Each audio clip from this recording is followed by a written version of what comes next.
Friends, welcome to episode 236 of the Noclip podcast. It's a Crewcast. The whole crew is here. Jesse Garasha, how you feeling? I know it's such a long time until the next Canada Day. Are you dealing with it okay?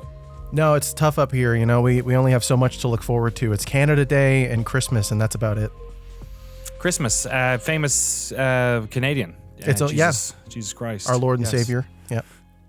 Jeremy, now that Jesus Christ has been taken by Canada, who is your second favorite Nazarethian carpenter? Me, because my birthday is Christmas and I was a carpenter in high school. And you haven't seen my birth certificate. You don't know where I'm from. You don't know me. There's probably a place in Massachusetts called Nazareth. I'm going to look that up while you ask Frank how his day is going. Do it. Me and Jesse were just talking about like silly named places in America. One of my favorite ones is, you know, when it's like Damascus, Utah. You know what I mean? You're just like, what the fuck? Like Paris, Rhode Island. I almost went to Lebanon, New Hampshire last week. A couple weeks ago. That's a great one. Some of them seem more palatable than others. Like New York. York's not that big a place in England. Yeah. It's fine. You know, you can take that one. There is a Nazareth Academy in Massachusetts, but it is an independent all-girls Catholic high school. So it's like carpentry school should be, no? Yeah, unless I become a teacher, I don't think I should be going there. A Catholic high school that's only girls is the like default where I'm from. You know, and obviously boys as well. Frank, what's the stupidest named place in California? Rancho Santa Margarita. I gripe about it just because like the when it comes to internet stuff, like I think the max character limit for a lot of things is like 22 characters, and our city is like 30, so it never fills out the form. So oh no. Yeah. So how do you do it? You just type in RSM or Rancho Santa Margarita, and then it cuts off there. But it does sound like Margaritaville or something as well. You know, Jimmy Buffett was from there. Yeah, wasted away again in Rancho Santa Margaritaville. I think we can do better. What, Jeremy? Do you have any other California stupid name places? I mean, there's a lot. Rough and Ready, California. Oh yeah, Rough and Ready. I mean, that's a great one. I don't mean to say that's a shitty name. That's one of the best town names in the world. Is that out there in the desert somewhere? Rough and Ready Sierras I think it's in the Sierra foothills. Rough and Ready, California. We did already talk about Placerville or Placerville, which was previously known as Hangtown. Hangtown Still is, depending on who you ask. Rough and Ready is by they got Grass rid of Valley. the noose off of the. That's you know. Listen, I'm seal. not one of these anti-woke guys, but that is. I'll go to bat for that. I'll be one of those guys I'll be like, come on, we can't have nothing now. We can't even have the man hanging. Noose. Hey, look, not to be like I was as much of a fucking contrarian as I was last week. I'm not going to be out here saying, hey, they should have kept the noose in the Hangtown thing, but they did hang. It was a French guy. It was just like a white French guy. So like, I think that's something we can all get behind. We love the French. No, we do. Please don't click off. We should have been a guillotine. Really? Could you imagine? That's true. Guillotine Town. Guillotine Town doesn't. It kind of rolls off the tongue. Rough and Ready is by Grass Valley, and then Copperopolis is another good. Oh, they're all Copperopolis. I love Holy Copperopolis. shit, that's awesome. That's Francis Ford Coppola's next project. Well, that's all he can afford after the last one. That's amazing. I never put those two together. Wow. I bet Francis Ford Coppola's been to Copperopolis. It's like not, he lives up in NorCal. It's not that far. Francis Ford Coppola going to Copperopolis sounds like a bit from BoJack Horseman. Yeah, it does. It's too many syllables. It's like a tongue twister or something you say before you go live on camera. You know what I mean? Like seashells by the seashore. Red leather, Francis yellow leather. Coppolopolis. The Human Torch was denied a bank loan. Exactly. Myself and Jeremy have been to the beautiful Baghdad, Nevada, I think it was, wasn't it? I think it's Southern California. It's by. I think you're right. It's by Trona. Yes, it's past Bat Country, right? It's south of the Mojave, past Barstow. Out there, it has the world's. Is that the one with the world's most depressing subway? I forget. I think it might be that one. Yeah, the Baghdad subway. If you tell people your favorite subway is in Baghdad, No, even if you don't elaborate at all, they give you looks. Needles, California is another good one in that same area. Yeah. Terrifying name. Forgot about Needles. And then the other good part about that part of town is that you're just in Fallout New Vegas land. Because, like, That's true. all of those towns are. What's the name of that one town? The one you start off with in Fallout New Vegas? Good Springs? Is it Good, Good Springs? Springs. No, I that's think the so. first like city you get to. Isn't that it? No? I'm thinking of it's a Clearwater, short but name. that's something else. And it's Novak? Novak No. is not, Good because that was Springs? no vacation. That was the. Oh, yeah. That was a hotel. That was no vacancies. Sorry, that was a Yeah. hotel. I think it is Good Pims? Springs. I want to say. Pim? Is it Pims? Is Oh. the name? I feel like Something Pim like is. that. I feel like I have it reversed. I Pim. think Pim is the first city. Oh, and yes. Good Springs is the first town. Yes. Sorry, Pims is a alcoholic beverage, I believe. In the UK, people drink Pims. Yeah, Pim. Pim is a town that has like two. Like I think they're either, if not closed down, two of the most depressing casinos ever. Oh, is it Prim? Prim. Prim. Thank you, Prim. Prim. That's Prim it. and proper, Prim. baby. Yeehaw! Yeah. Welcome to Prim. Exactly. I love that yeah. robot. I think the town of Prim in real life is about as big as the town of Prim in the video game. It's not. It's just on the road to Vegas. It's just, you've been through Prim, Frank, surely. Yeah, I feel like it's like two hotels. They both look shut down. Yeah. I think they have a massive water park that's closed as well. It just Yeah. it looks very like post-apocalyptic. The town of Prim, which is again very Fitting. Mojave. You know what I Yeah. mean? It's full of ghost towns and all that madness. Can I do one more California place that has a good name? Please. Is Yolo County, baby. Oh, of Oh, course. brutal. It's just I can't imagine the ordeal they went through with millennials stealing that sign about 10 years ago. I'm sure there was like an armed guard at every now entering Yolo County sign. Yeah, I remember the first time I was there. Is Davis in Yolo County? Am I? I think so. No. It might be.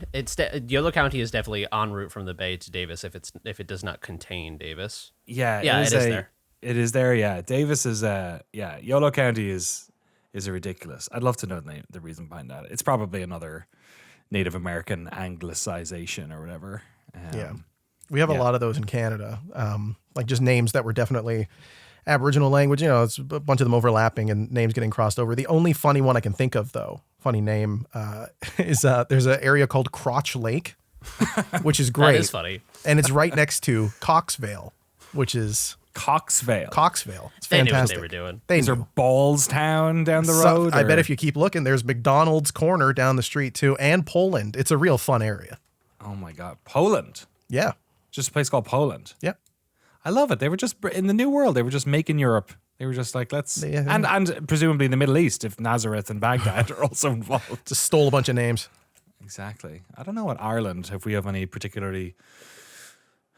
It might sound, yeah. There's like a couple of silly ones. Like there's a town in Donegal called Muff. Nice.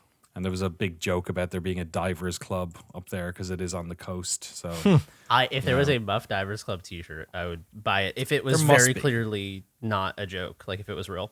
yeah, there absolutely has to be. Like that would just be ridiculous. Kill is a very popular name, and it just means like church in Irish, basically. So when they went around naming all the towns, they just named half of them Kill because people were like, the church is there. And they were like, Kill. Oh, okay, it's just Kill, I guess.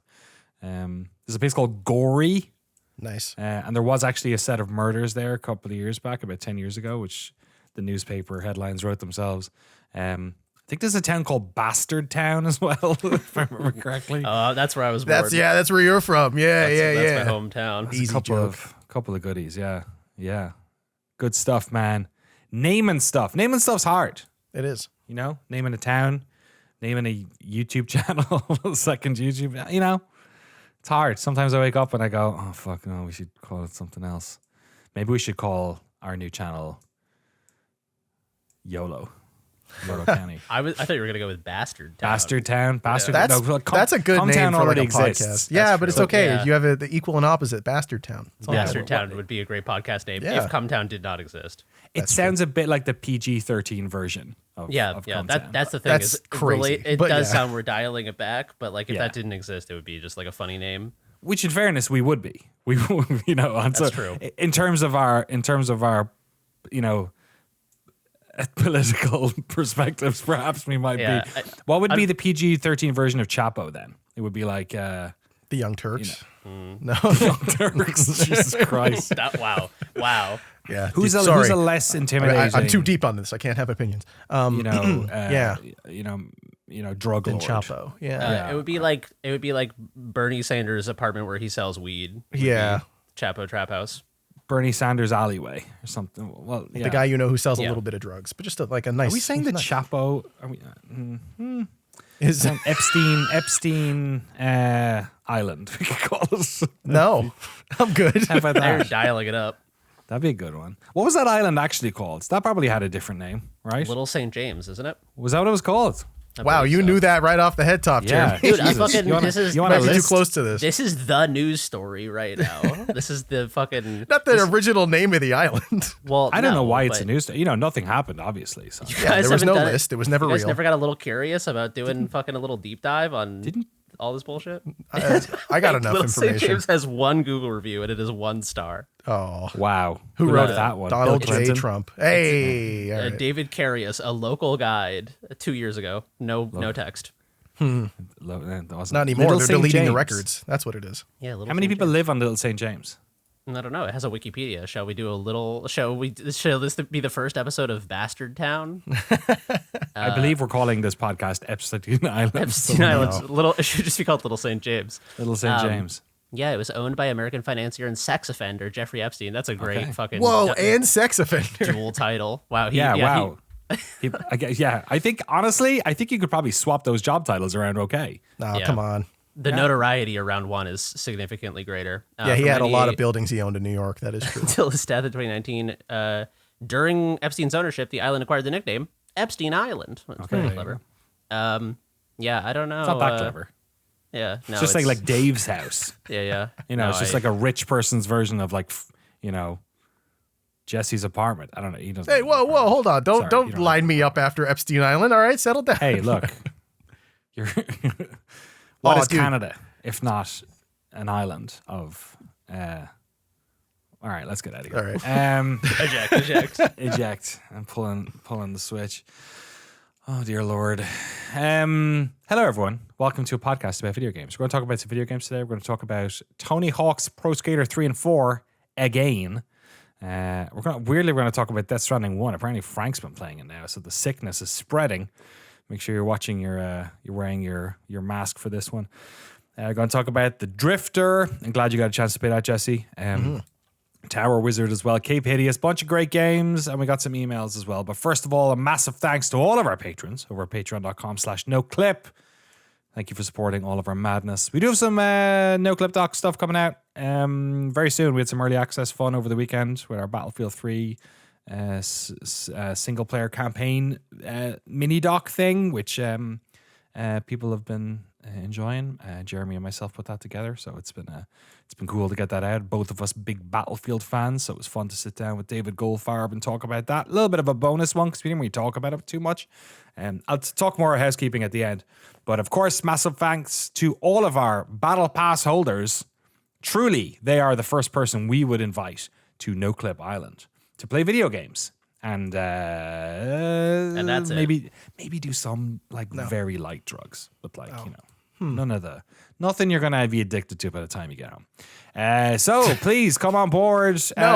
Bring your own pillow. Love Priest, Ute, Dwayne the Rock Lobster, Anthony Thomas, Nico Passateri, It's a me Ferrario, Senator Armstrong, Reed, Dredge, Harry Flanagan, Juice, Arno, Matt Pearson, James Brown, Mark Rojas, Copernicus, Tucker Morgan, David McGarry, Goddison, Sven Huster, Pez, John Akers, You Ain't Nate, Tim Robinson, Forrest Pruitt, Raquel, Jonathan Kremen, Eric Hamilton Schneider, Christoph Fatui, Cameron Laird, Zachary Snader, Alex Goucher, George Sakotis, Jacob Godserve, Anthea Jen, James Med, Tohir Teliev, and of course, Ryson. Thank you all so much for supporting us at Battle Pass tier. You are heroes throughout time, and you will be buried on Noclip Island with the rest of your families whenever you perish. But the rest of the families will be killed when you die, so that we can get we have to close the pyramid. So we need to make sure that everyone's in there. before it's just a cost cutting measure. I hope you understand. It just doesn't make sense to leave all those loose ends hanging. No, absolutely not. We need to, the gods need the bones. That's why they want. Is that what it was for? They wanted the bodies in the bones. pyramids. Are the They want gods the bones. dogs and they're just looking for something to play with? Is that what it is? Yeah, they're simple gods, or they operate on a sort of a level bone we can't bartering really system? understand. Is but that the what it is? bone Money. part we get. Yeah. Bones okay. are their money. Yeah. That I don't makes know why sense. they use the bones. They need the bones. They don't Okay. care about the marrow. I suck all the marrow out before we put the bones in, and doesn't they don't bother seem them? to care about that. So I don't know. I don't want you to know suck my marrow, Danny. I want my marrow to stay Well, intact. We should have read the fucking I small didn't- print then, you're right, Jesse. yeah. I'm just saying. That was the With first thing. every indie recommendation video you make, my bone marrow course goes up. Oh, So- no. So watch out. Watch out. Frank's been giving me marrow this whole time. What? Yeah, he just lets me take it. Yeah, I was wondering with that little hose coming out of his arm one of all these episodes. it's good stuff. I don't know how bone marrow's taken. I think it's way more intense than that. but- Isn't it like a big needle right into your... I think it's a big because you can whenever you give blood, they always ask about it, and I'm always like tempted to do it. yeah. 'Cause You I don't wanna know, do I don't- Plasma. Yeah, they have done that. Yeah, they They give you money. Yeah, bone marrow. I think for a bone marrow transplant, I think it's an inpatient procedure. I think they put you asleep for that one. Yeah. That I'm sounds like it so would afraid hurt. of pain. The only way I would say yes to that voluntarily is if it was like an emergency and someone needed it to save their life, or if they Right. could like put me under. Like if I was like, how long would I need to be under for there to be no pain? They'd be like They I don't must know, put you 4 under. days. And Right. if they just knock me out for 4 days, I'll do it. Oh, like no pain. Like you don't want post-op Like pain yeah, or I don't anything. even want the recovery pain. I want them to put me down until I wake up, and it's just like, oh, I feel normal. Okay, how about this? You live in America, right? So how about you go through the pain of the surgery? You don't go through that. You don't know that. And then when you get out, you do have the recovery pain, but they basically give you like heroin. Oh. They give you oxys so that you don't have to think about it ever because it's America. Yeah, but then How I'm does that chasing sound? that high for the rest of my life. That's a good point. Chasing the high of giving bone marrow. Chasing the that high must of be- giving back to my community. It must be a inpatient. Like they're sucking something out of your bones. Like they're not going to do that. You know what I mean? I don't want a needle does- in the bones. That does sound like something a necromancer, not a doctor, would do. You know, Who What's the the fuck difference? was the first person who tried that? You know what I mean? that's a really good My cousin Yeah. Scott, he was really bored one weekend and it's like, let's try to get the marrow out of these bones. Yeah, this was before the internet and stuff, so like we were really bored. I'm sure we were doing it with animals for a long time because that's like extra food in the bones. And they were like, whoa. But then, Cracking the marrow. yeah. So they must have thought, hey, wait a second. Do we have that? Oh, God. But then they're like, how did they figure out somebody needed more bone marrow? And then they were like, we just pull bone marrow of somebody else. Let's fucking try. Let's drill into this bone. This is how I feel about all of medical technology. Yeah. And I feel like the answer is always just that the grim reality is that there have been so many humans for so long that it's just like millions and billions of people were like, oh yeah, you get sick when there's like bad air. And they're like, yeah, that sounds good enough. And then one Dude, day it's a like- guy was like, no, it's like these little things. And everyone was like, you're a fucking idiot. And then Yeah. he died proving it. And now we have germ theory. So It's I the just same feel thing like with it's- beer. It's like some jackass picked up a bunch of malted barley in a field and was like, ooh, this is rotten. I should drink this. And then Yeah. that was the rest of humanity. We had And libations. that man was my hero. Jonathan Budweiser. Yeah. May his name live in infamy. Yeah, it's like, just think about how long they used leeches. I mean, I guess people still use leeches for some things, but like, they're using leeches for fucking everything, man. Yeah. You're like, wow. Got a your headache. Your wife left you? Leeches. Yeah, You know, exactly. Your wife headache, won't leave you, leeches. Also. leeches. No, headache, they drill a hole in your skull. Wasn't that the whole... Oh, is that what it was? Trepanation. But they knew, like the Egyptians, when they were sticking people in pyramids, not to get back on pyramids. Oh, no. Here, but they did pull the brain out through the nose. So, like, they knew that was possible.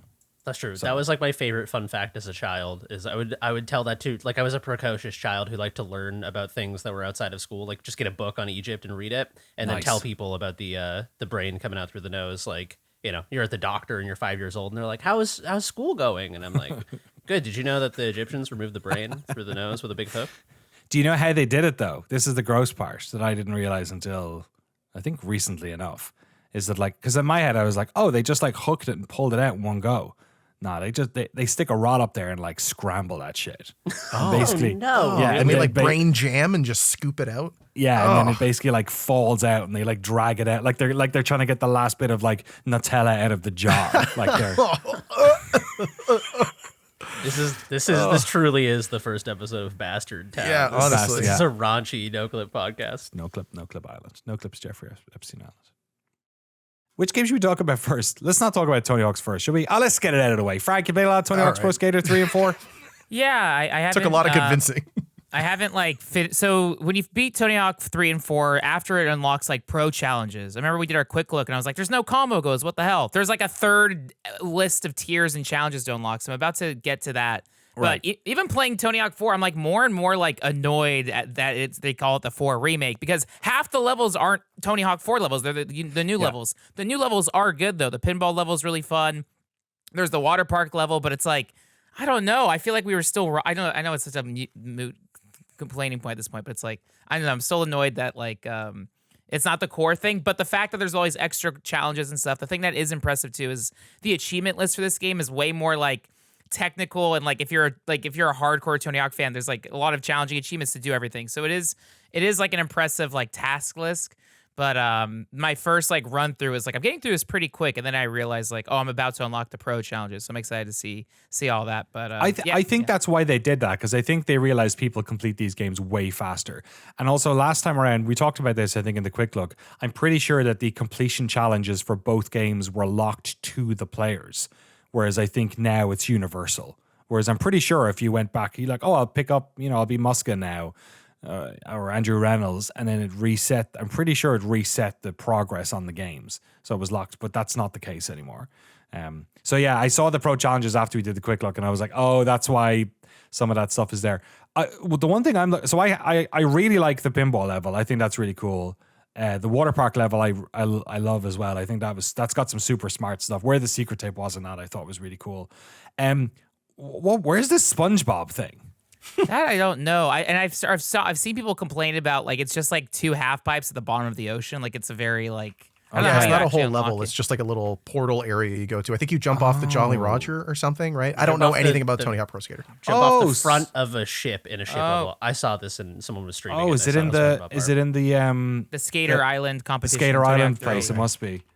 There is something in front because that's where the Iron Galaxy logo is. I think in that level is at the end of the mast there, or at the end of the ship. So I wonder if it's there. Okay, but it's only just a little portal level. That's funny. Okay. And apparently it's just in the deluxe edition. So if you You're go down kidding. there, there's no Really? SpongeBob branding. What? I don't know.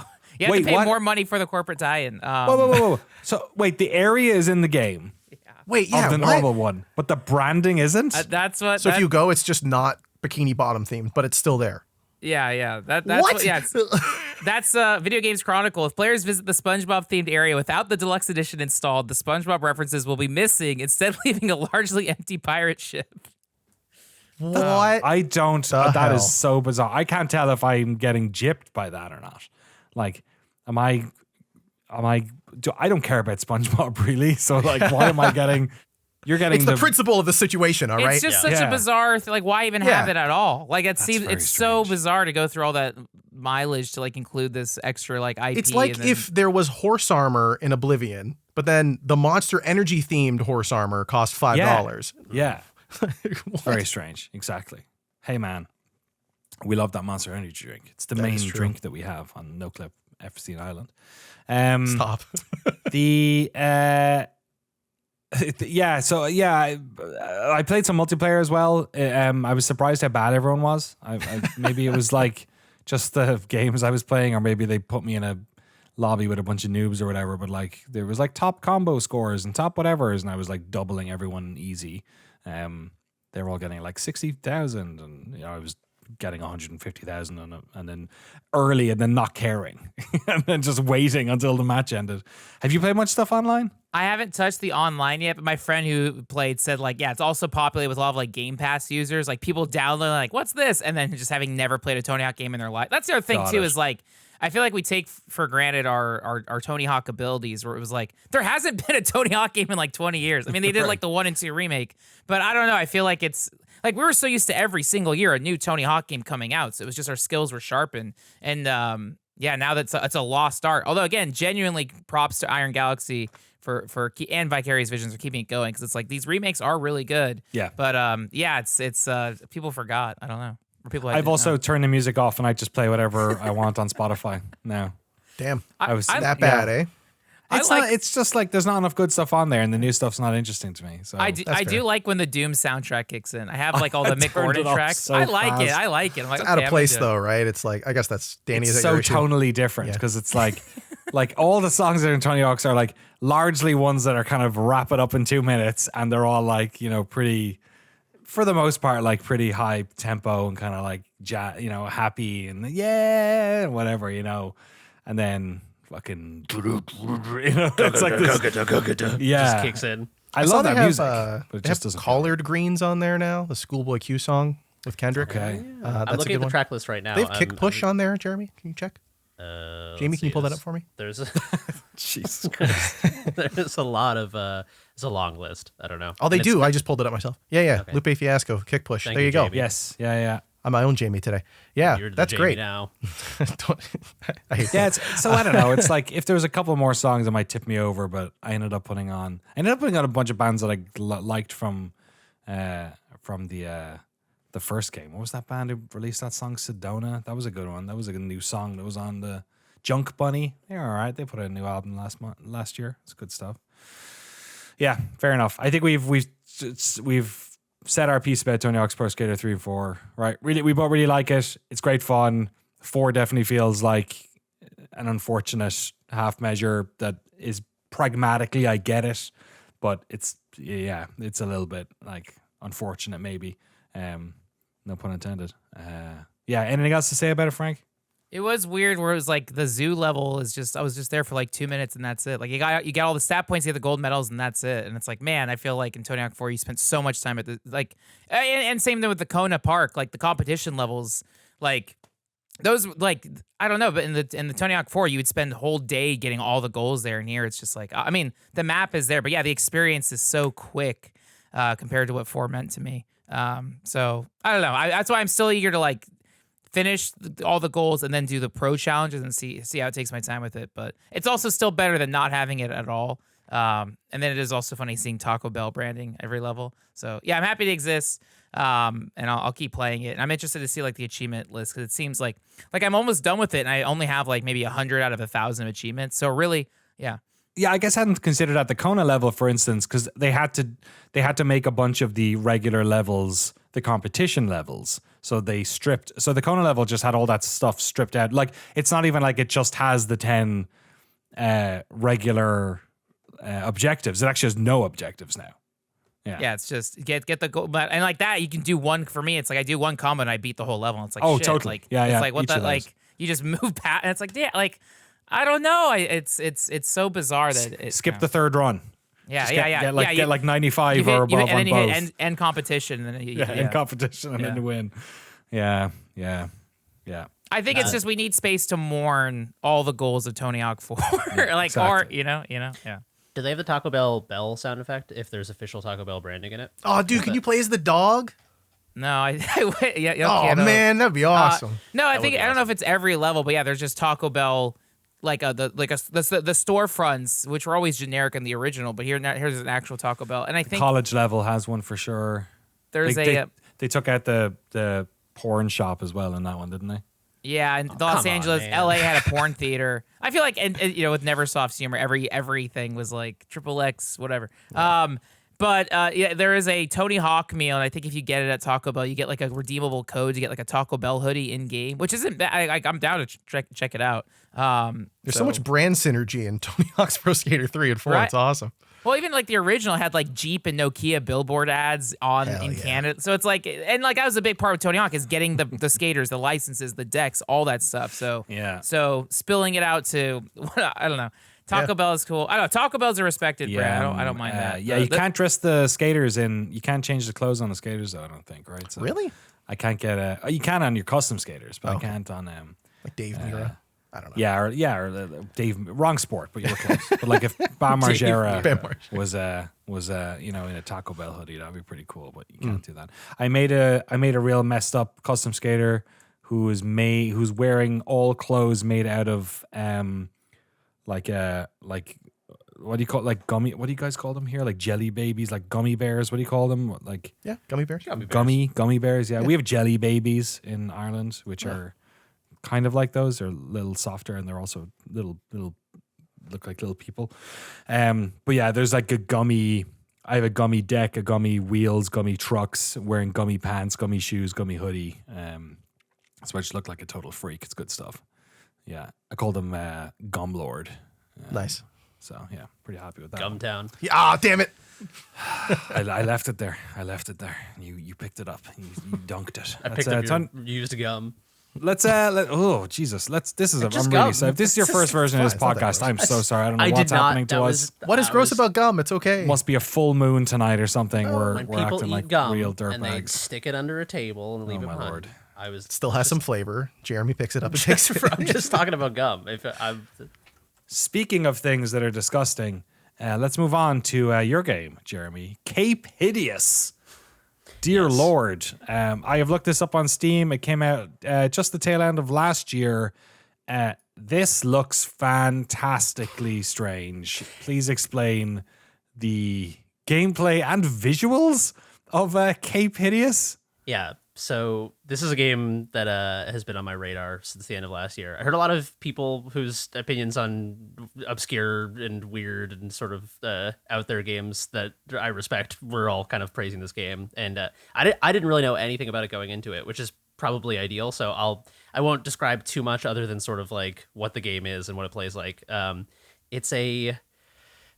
kind of just walk around. It sort of does feel like a very long animation relative to the animation. It's long relative to video games. It is a very short game. The whole thing took me about 35 minutes to complete. It's an incredibly short game. But you're just sort of, it is this totally wordless world where you are like a shamanic figure, like a medicine woman on like a pirate ship or like a expedition, and you're kind of just walking around doing stuff on the expedition and going through this totally wordless narrative. And that's kind of it. It's like, it's very small, very humble, but there's something about it. This game is fucking, I don't want to oversell it, because I feel like every time I love a game, I talk about like Anthology of the Killer, and then people hear me fucking screaming about it, and then they play it and they're like, I don't understand what he's going on about. So, take this with a grain of salt. It really fucking worked for me. It is this like bizarre looking,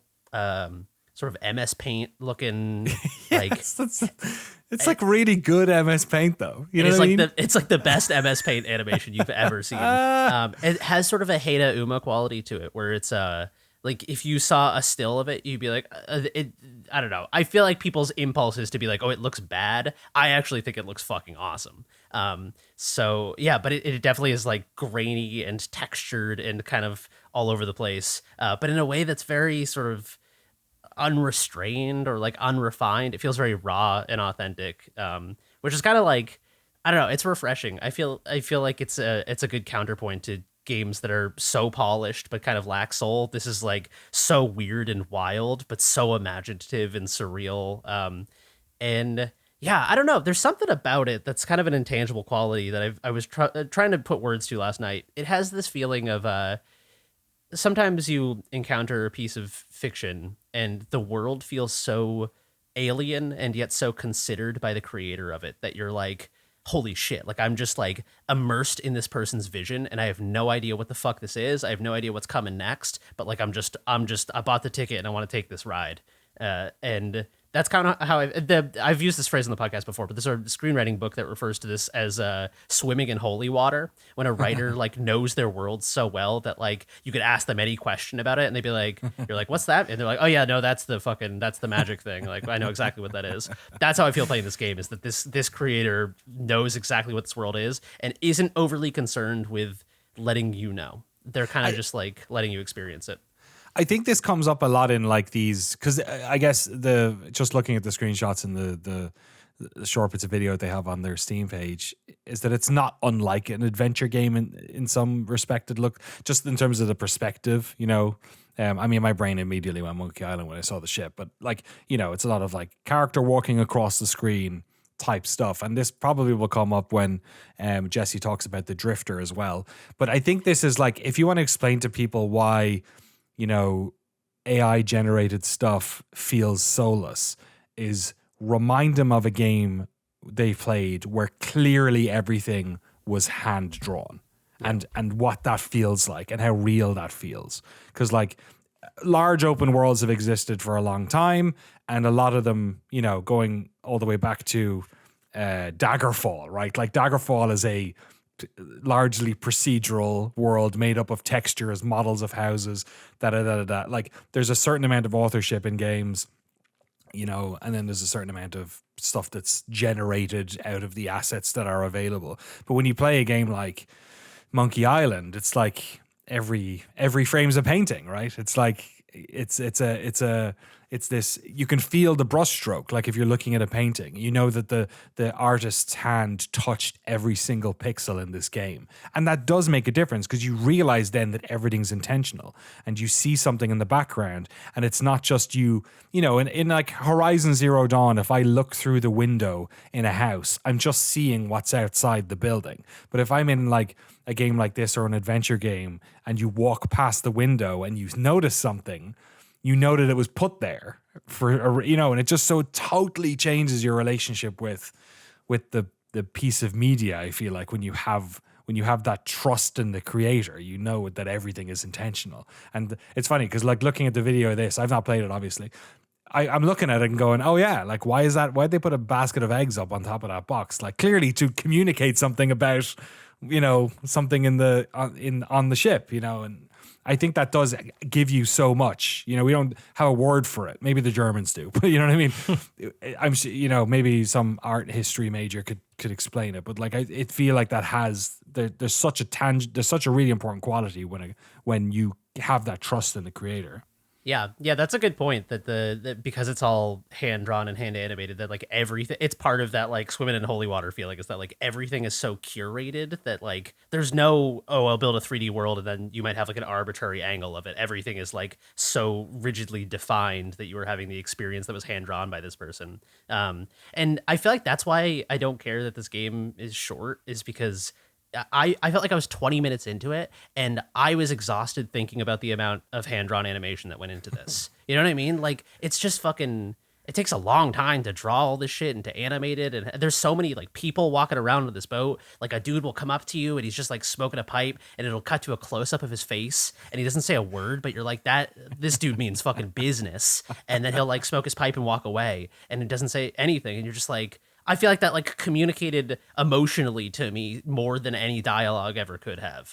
Dude, there's something powerful about the, and again, I'm just going back to Monkey Island and other adventure games, but you see somebody as a character walking around in the world and they only have a certain amount of definition on their face to the close up of their face. And it's like, because there's ones in the one that I always remember is Mancomb Seepgood who is a guy who takes the piss out of Guybrush for his name. And then one of the responses you can say is, because his name is Guybrush Threepwood, and one of the responses you can say is, well, what's your name? And he goes, Mancomb Seepgood.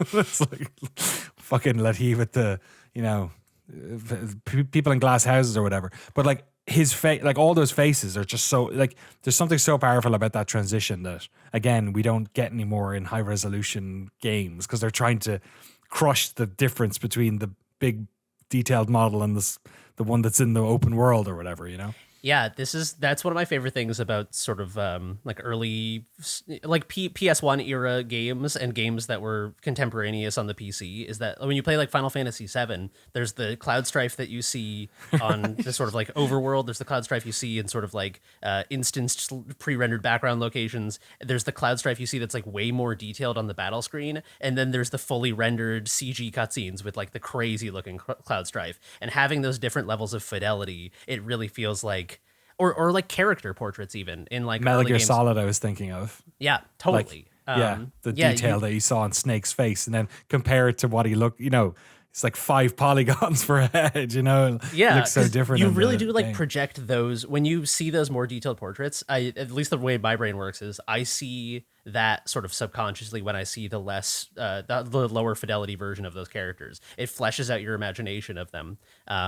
And yeah, I mean, there's obviously like utility for resource management in games of that era, but it does have a real sort of like artistic quality to it that it enhances your experience. I was listening to an interview with Gareth Edwards, I really like him as a director. I think some of his stuff, the stories aren't incredible. I think the creator is weak in that respect, but like he does scale so well. Like Monsters is brilliant. The Godzilla movie he worked on, I think, does scale incredibly well. And I was watching an interview with him where he was talking about how he did scale, and there was a couple of different things that he said. But the one that really struck me was, and now I notice it in all of his work, and I see it in everything, is don't show the edges. So like everything, like when you see Godzilla for the first time in that movie, like the frame never shows all of Godzilla. Like it's always like feet, like the camera panning up to see him for the first time. And then compare that with like Godzilla versus Kong, where the two of them are like fully in frame punching each other. You know what I mean? And then in The Creator, there's this like large ship that they have floating in the sky. And even then he would like, he never showed the edges of it, right? For 80-90% of the shots of it, you look up and it's like the camera can't fit the whole thing in the which is what it looks like looking at massive things, right? You're out in the desert and you're looking at a vista. Like you take a photograph with your camera, it doesn't look the same, and you're like, what the fuck? No. It's because like things that are big are outside of that, you know, vision, and they feel that scale. But one of the other things he did was like, whenever it was far enough away that you could see all of it, he was either using like heat haze, so it like disappeared a bit on the edges or in the background, or like even clouds, just to never show the edge. You know, because once you show the edge, it's like the Death Star in Star Wars, or that opening shot in the first Star Wars where it comes over the top. You know what I mean? So yeah, I don't know. That also sort of reminded me, just talking about how that stuff is communicated. So yeah. So anyway, Cape Hideous it's a very small game. I got it for I think it was like $1.50 on sale. So I don't know. I mean, it's $6 normal price. It's like 30-40 minutes long. I think you could probably play it a few times and see new stuff. There are achievements I didn't get somehow in this tiny game, so I definitely will replay it. But Frank's on board. Yeah, it's great. I played 3 games yesterday. 2 of them new indie games, and one of them Cape Hideous. And like Cape Hideous is the only thing that I was laying it up at night thinking about. So I think that's an indication that it's a good game. Excellent. Cape Hideous available now on Steam for $5.99, as Jeremy just said. Let's stick with the beautifully depicted, beautifully drawn adventure games and head over to The Drifter, Jesse, which Let's drift on over. Yes, it came out yesterday at time of publishing. It's there was also a demo for this out, I think at the past Next Fest, was it? Yeah, it was part of the last Steam Next Fest. It was a goodie. Tell us about The Drifter. This game looks fantastic. I like the look of it. It looks very Lucas-y in its maybe a little bit more cartoony perhaps than some of those adventure games. But yeah, it looks great. How does it play? Yeah, The Drifter it's a point and click adventure game in the style of those LucasArts adventure games. In some respects, I would say this is a lot more linear and more like you're playing out a very specific fiction as opposed to doing a ton of puzzle solving. There's like very light moments of puzzle solving, but for the most part, it's focused around interacting with characters, learning about the world, having the story play out in certain moments. You play as, what's his name? Mick Kata. So you're playing as the Drifter, a character who is moving between jobs. Mick Kata is his real name. Everyone's Australian. I cannot do a good Australian accent, so I will try to not do that. But like, I thought it was a Boston accent. I know. So did I. Yeah. I realized how bad it sounded as I was saying his name. So thank you for catching it. But no, yeah, Mick Carter, his real name. It's a very Australian video game. Everyone has really good voice acting. Like Danny mentioned, the art style is fantastic. I think it looks really, really good. It's very detailed. And the animation is very like expressive in a lot of its character work. It's developed by a team called Powerhoof, led by Dave Lloyd. I love saying 2 L's for Lloyd. Pretty like interesting history and development. Like made Crawl, this other game, but then also made a tool called Power Quest, which is a Unity-based 2D point-and-click adventure game tool that you can use to just, and it seems very robust. It has like a scripting language and everything. Wow. And it was used by, I don't know if it was in the final release, but in the Game Jam version of another game I played, another point-and-click called Locomotive. It was which I was like, whoa, my worlds are colliding. Sorry, back to the Drifter. Very good game. You're playing as this Drifter. You wake up on a train. You don't know what's going on. And quickly you're after you learn how to do the point and click adventure stuff, which is just, interacting with things. Once you've interacted with it once, you can interact again. There's a new thing. You use items on other items. If you know what a point and click is, it's going to be pretty straightforward. But there are these like action vignette moments. I've only seen a couple of them so far. I'm not quite done with the game. I think I'm about a quarter of the way through. It's supposed to be about 8 hours long. I think it was like 9 chapters. And whenever they happen, it's still in the same framework as the puzzle game, but like you just have to find the correct sequence of events, and narratively you can die in these sequences, but it resets and the character remembers that happened. Okay. So I don't know how that plays into things yet. There was one moment that made me go, is this, I don't want to say anything, but like, do I think I know what's going on? So far it's played against those biases and everything. This is an early preview on it. I haven't played the whole thing all the way through, so I can't say anything too much, but I think just what it's doing right away, visually, it looks great. Sounds great. Again, the voice acting is just like every single character that's voiced is done in this way where it's like, I can't believe this is an indie game made by such a small team of people, because it sounds like movie quality voice acting at times. It's really, really good. Which is not common with this art style. So that's pretty cool. I'm excited to see that. And also the action moments you said as well. Action stuff tends not to be in these games because they're not, about quick movements or planning things or dying. Like in most adventure games, you don't die. Like they often play with death in interesting ways in these games, but not too common. So when those moments happening, are you still just pointing and clicking for those? Yeah, you're still just doing point and click interactions, but it'll be like a character comes up to you. I'll try to make up a fake one. A character comes up to you with a knife and is like, give me all your money. And you have a couple of options. Like, what are you going to do? It doesn't explicitly say what they are. You're still doing that sort of point and click deduction of figuring out maybe an item in your inventory will be useful in this situation. Maybe interacting with this thing and hiding behind it will help. Is time paused though in that situation? Time progresses, but it seems like it only moves forward the consequences if you make a choice and it's the wrong one or the right one. It doesn't say whether or not it's the wrong one or right one, but in the first sort of desperate situation, it starts being like, man, if I'll do this again, I'm screwed, aren't I? And it's like, okay, well, maybe let's not do that again. So it's fairly straightforward. Like the puzzle solving in the Drifter is, again, not LucasArts style. This is not like you're putting a balloon on the end of a bottle to make it full so you can fly up. There's nothing like that. It's all very straightforward, no rubber obvious. Chicken on the electrical wire. No, you don't spray the foam into the slips. Okay. The mail shooter thing from too. God, yeah. Like there's nothing Fat like that. Island. So Governor Fat sitting there. It's like I need to cut a pipe off of something. I probably use the knife to cut the pipe off. Right. Like it's very straightforward. But it's still good. Like I'm saying, this is designed in a way that feels almost like you're just playing out a book and doing very light puzzle solving. And I think it nails that. Like the feeling of it is very good. The drama is good. It ramps really well so far. I need to see through it to the end before I can have a full opinion on the story. But just from the early bits, it's like, it's phenomenal. I think it's very well put together. Nice one. The Drifter. Do we have any idea how much it's going to cost? It's not coming out for 2 days. It's probably time of recording. Well, you know what? It doesn't say.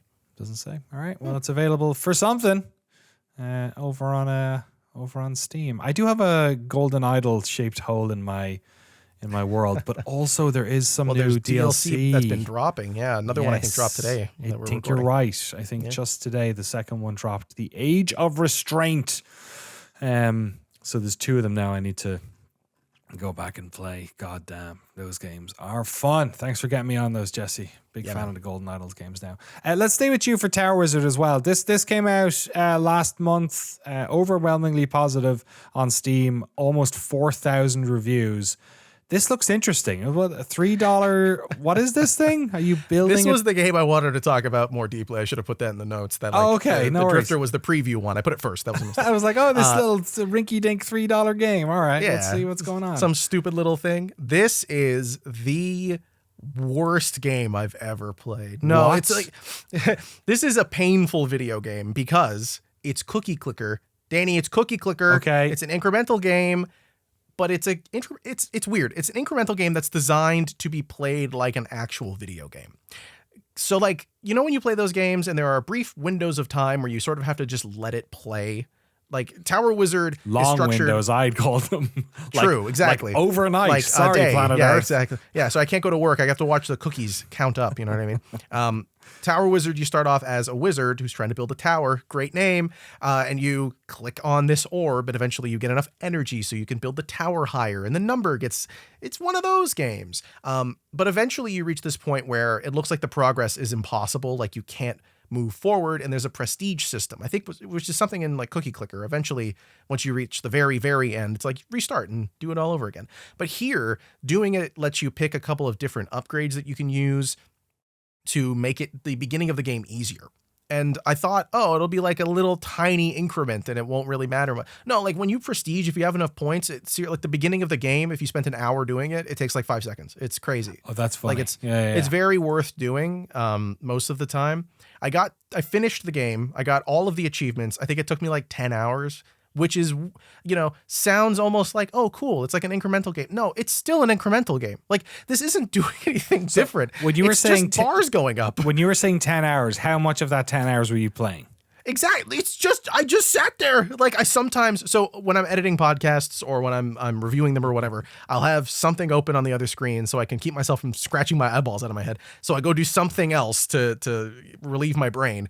And you click in, you spend 5 seconds, you buy some upgrades. It's like the context for it is a little bit different, obviously, than Cookie Clicker. It's like instead of building a grandmother to make more cookies, you make a forest that gets magical wood so you can make a sage totem, Sure. so it gives you more things. And Like the it's, you know, graphics whatever look cool. context. It's like- a cool art style. yeah. It's nice. It's yeah. Old ass like duotone Atari kind of looking thing with like nice cool dithered backgrounds. Different themes to it too that you can change. There's an achievement just sick. for changing it to one of the themes, which is Good inverted, stuff. which hurts your eyeballs. It's just interesting to me because I'd never played one of these that felt like it was trying to explicitly be playable, not like just a thing you have on. Because there's all these new little desktop widget idle games. It's like a whole subgenre now. Like there's Cast and Chill and Rusty's Retirement that I was playing before. Like there's a weird new explosion of these games that you just have open for the sake of it, I guess, for sickos like me that need that. But this one was like, no, you could sit down and play me like a video game. Right. Click the buy button every once in a while. But you still have to, you know, the question about the 10 hours was an actual question. Like, how much did you actually play this, do you think? Yeah, I mean, not that much. Like I would have it An open. hour? 2? If I was thinking in terms of minutes spent interacting with it, maybe 2 hours. Yeah, that's probably right. That's still 'Cause, more like, than Cookie Clicker. In that 10 that is- hours, I've played that game no hours. Just like, I set is and true. forget. But most of what you're doing is just clicking buy. And the thing about the 2 hours, the reason that it works is like as much as the upgrades that you get allow you to skip a lot of the earlier bits, you do still have to do some of it. So like Right. in the earlier sections, every tier that you're trying to reach increases the height of the tower, and then there's like a new thing you have to overcome. It's either collect enough resources or build this new thing, or eventually there's like a wall that you have to break at the top of the screen using different attack characters you can spawn. But like that takes time, and you might have to do 2 or 3 prestiges before you can get through it, and then there's another layer and another layer. So like a lot of the clicking I was doing was just stuff I had already clicked previously to get back to where I was, but now it was a little bit faster, which goes to my point at the beginning of this. This might be the worst thing I've ever played because I was like so entranced. I felt so compulsed as though I needed to finish it. And yet I did not have a second of fun. Like I never enjoyed. Wait, so are you recommending this or not? Or are you recommending? No, I just wanted to talk about it as as a weird oddity. What it sounds like to me is that you're not recommending it to almost everyone. But every word that comes out of your ear, I'm like, yeah, I'm going to play this game. that sounds I'm going to perfect. have this completed by Friday. Yeah. No problem. I would never recommend this to anyone, but if for whatever reason you have the same disease I have, then this might be perfect for you. Yeah. I might have that same disease. Also, There needs sorry, to be go a on. genre of like compulsion games because I played a little bit of Maze Mice, which is the new game from the Luck Be a Landlord developer. Right. And it's Pac-Man meets Vampire Survivors. And it's a very well made game. I didn't put it in the pod doc because it didn't click with me because I'm Cool. not a it's not a genre that close to me. It's also, I saw the best term. I think it was Japan calls Vampire Survivors likes instead of bullet heavens, they call them like lawn mowing games or something. That's good. Frank is Yeah. nodding. I think I heard Jeff Gershman say it. Like, yeah, they call them mowers. Yeah. I saw someone perfect. referring to that. I Mower. fucking love Between that this so and much. what was it? Search action. Search action. I thought they were going to call Mower. it Search Heaven or something. Yeah. Oh my god, mowers. That's so good.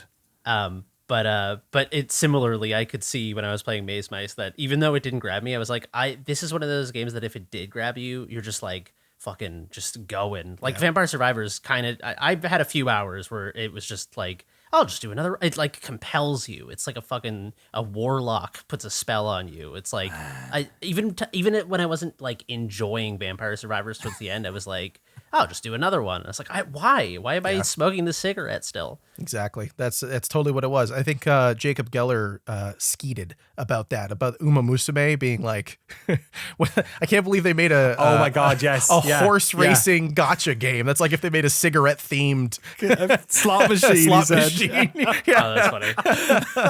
It's like Tower Wizard, all these Yeah. games, Luck Be a Landlord. I think Luck Be a Landlord might be the progenitor, or at least the modern one. It's the Infinifactory, or Infiniminer rather, to Balatro, isn't it? Didn't Local Funk talk about that to some extent?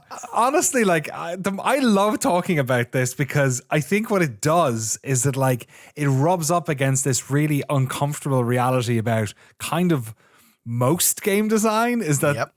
it's like this is what a lot of it's doing is like, you know, we're all getting the achievements, you know, I mean, not all of us, right? I'm Jeremy here. I feel like plays more games that are more, you know what I mean? He's playing Cape Hideous. It's not about, you know, that min-max or whatever, but like so much of game design is these little systems. And it's funny you mentioned the casino because like I have started to get fascinated by casino stuff. So I was in Vegas for my the end of our road trip, right? So we stayed in one of the hotels and like there's casino stuff there, and I don't usually bet, and I bet a little bit of money what I was willing to lose, and I won it, and I won a bunch, and that was cool. We have a local casino here up in Roner Park that about 4 months ago, me and my wife were like bored on a Wednesday afternoon and we're like, let's go to that fucking casino. Let's see what that's about. Like, who the fuck is there on a Wednesday afternoon? They had a Starbucks there. So that was my wife's main reason to go. And so we went and we were like, it was just fascinating watching people playing these games because we're like, we're going to go home now and we can like play actual games that have like stories and mechanics and da-da-da-da-da.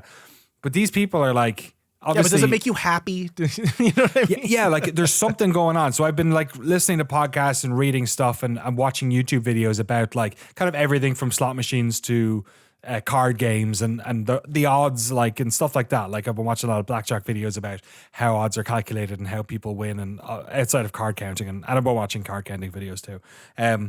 But it's really interesting because like I don't think there's much of a connection at all between video games or between gambling and video games, but a lot of what they talk about in terms of like the like variable ratio schedules and all that stuff I was complaining about years ago with Destiny and all that sort of stuff. Like when it's really obvious, it's obvious. But actually I was realizing that like, a lot of reward systems in games are actually this. Like way more than Basically all of them. Like there's very few Well, systems like that. I wouldn't necessarily say that myself. It's more that like they're part of the experience of playing a game, whereas like casinos are almost the most refined version of it, where it's only about either the reward or the wait for the reward. And games are like, it's like spinning plates where there is the reward, but there's also the sort of what feels more okay, which is like the reward of the story, which is happening around the same time, and then skill building is over here, right? So it's less that like the games are based around the reward, but I'm playing games now and hearing the ching of a casino place in a way that I wasn't before, and being like, how do I feel about Balatro that? did that to me, man. 2,000 hours in, I was like, wait a second. I went to the casino one time and I was like, I think we might be doing something wrong here. Like, I don't know what it is. When Balatro was the hotness, I played maybe 15 hours of it, and I uninstalled it and hid it from my Steam library because it was just like it was just hanging out there on my recently played, and I would just fire it up. And then I had to capture Balatro for something for work. And I remember playing it again, and I was like, "Oh, I'll just like I won't like get hooked in again. I'll just play a little bit." And then I captured like an hour of it. That was all I needed for the project. And then that night, I was like, "I should just fire up Balatro." And I was like, "No, yeah, this needs to stop because it's like it's not that like we talked about this when Balatro during Game of the Year stuff. It's interesting because Balatro is like it's not gambling, it's not money, it's not real money. It is, and you can just like walk away from it. Like I think it's very easy to be sort of reductive about this and say like it's you pay once, you're done. It doesn't take more money from you, and it's like it's kind of like when people get cyberbullied, and it's like why don't you just walk away from the internet? It's not real. And it's like the nuance there is that these games are like coming out of the slot machine. You're not putting money in and money is coming out. You're putting in time and attention and dopamine is coming out. And I think that that's like, it's a more nuanced point because it seems less insidious, but I do think that like there is something going on there. I mean, we should do a fucking Noclip book club about Natasha Schull's Addiction by Design. Oh yeah. I've only read excerpts, and then there's the fucking what's it called? Game Study Buddies did a amazing episode about it. That would be hard to top. So it's just go listen to that if you want to read this book without reading it. But like. Yeah, I don't know. There is something about the dark patterns of games. I notice it when I play roguelikes that I get very compulsive because it's so easy to the loop, the space between the loops is one loop completes and then it's one button press to start up another one. Or like chain queuing I like can't play competitive shooters because I'll just like when I play Deadlock, I just couldn't stop playing Deadlock. Dude, Call of Duty's so bad about that. As soon as you finish a match, they're like, next one's in 6 seconds, dude. You can't even go take a piss anymore. It's awful. It's like I forget where I was reading this example.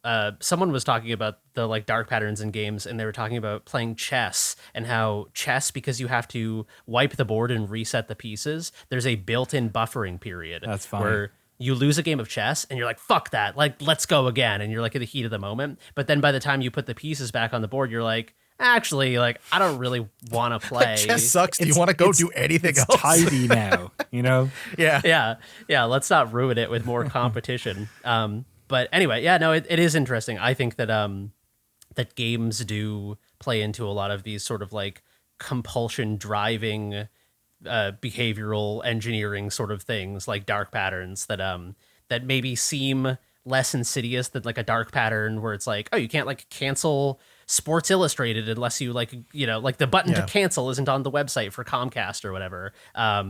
But yeah, I do think that it is something that like as a medium we should confront more readily, because it should be, maybe Balatro has like a cooldown period where it's like go have a Cliff Bar or something for 5 minutes. What, are you going to take away my freedom? What, you think I can't? I can control myself. That's the conversation I see pop up around it. Is like whenever that comes up, or like wholesome games, why do we have so many games that are about optimization or production?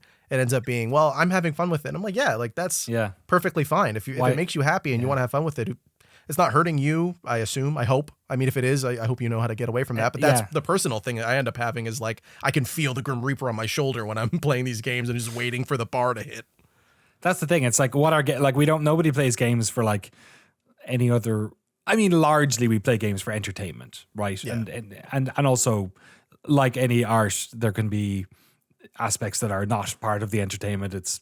Feels like it's insightful or educational or knowledge building or experiential or any of those things. But yeah, you're right. It's so person by person as well. Like it's even like the Tony Hawk stuff I found really funny because like me and Frank are probably similar, right? Just burn through those levels and I'm just like, all right, next one. And one of the things I noticed was there's no load times between the levels anymore. And on the old Tony Hawk, I remember being like really disincentivized to like get back to the menu screen and go and spin the wheel around and get to the next level and because it was like it took a little bit of time to do that, and then I might go to the bathroom or get a drink or whatever. Whereas like now you can just straight up go to the level select screen. It has the levels and all of like the what you've not gotten yet, including the like money and everything else, and you click that and you're in it in like less than 5 seconds. Like it's that's it. It's so quick to get in there. So they keep you locked in. Melos, the what's it? Is it Melos Tanhani or Melos Hantani. Tanhani? Thank you. I always fucking forget the two consonants and swap them. The guy who made Anodyne and a bunch of other games talks about how, I believe it was a bunch of posts he did on Blue Sky about this, that games can be many things, but one of the things that he sort of like resents that they have become in many ways is that they're like this caulking that fills the gaps between work and sleep.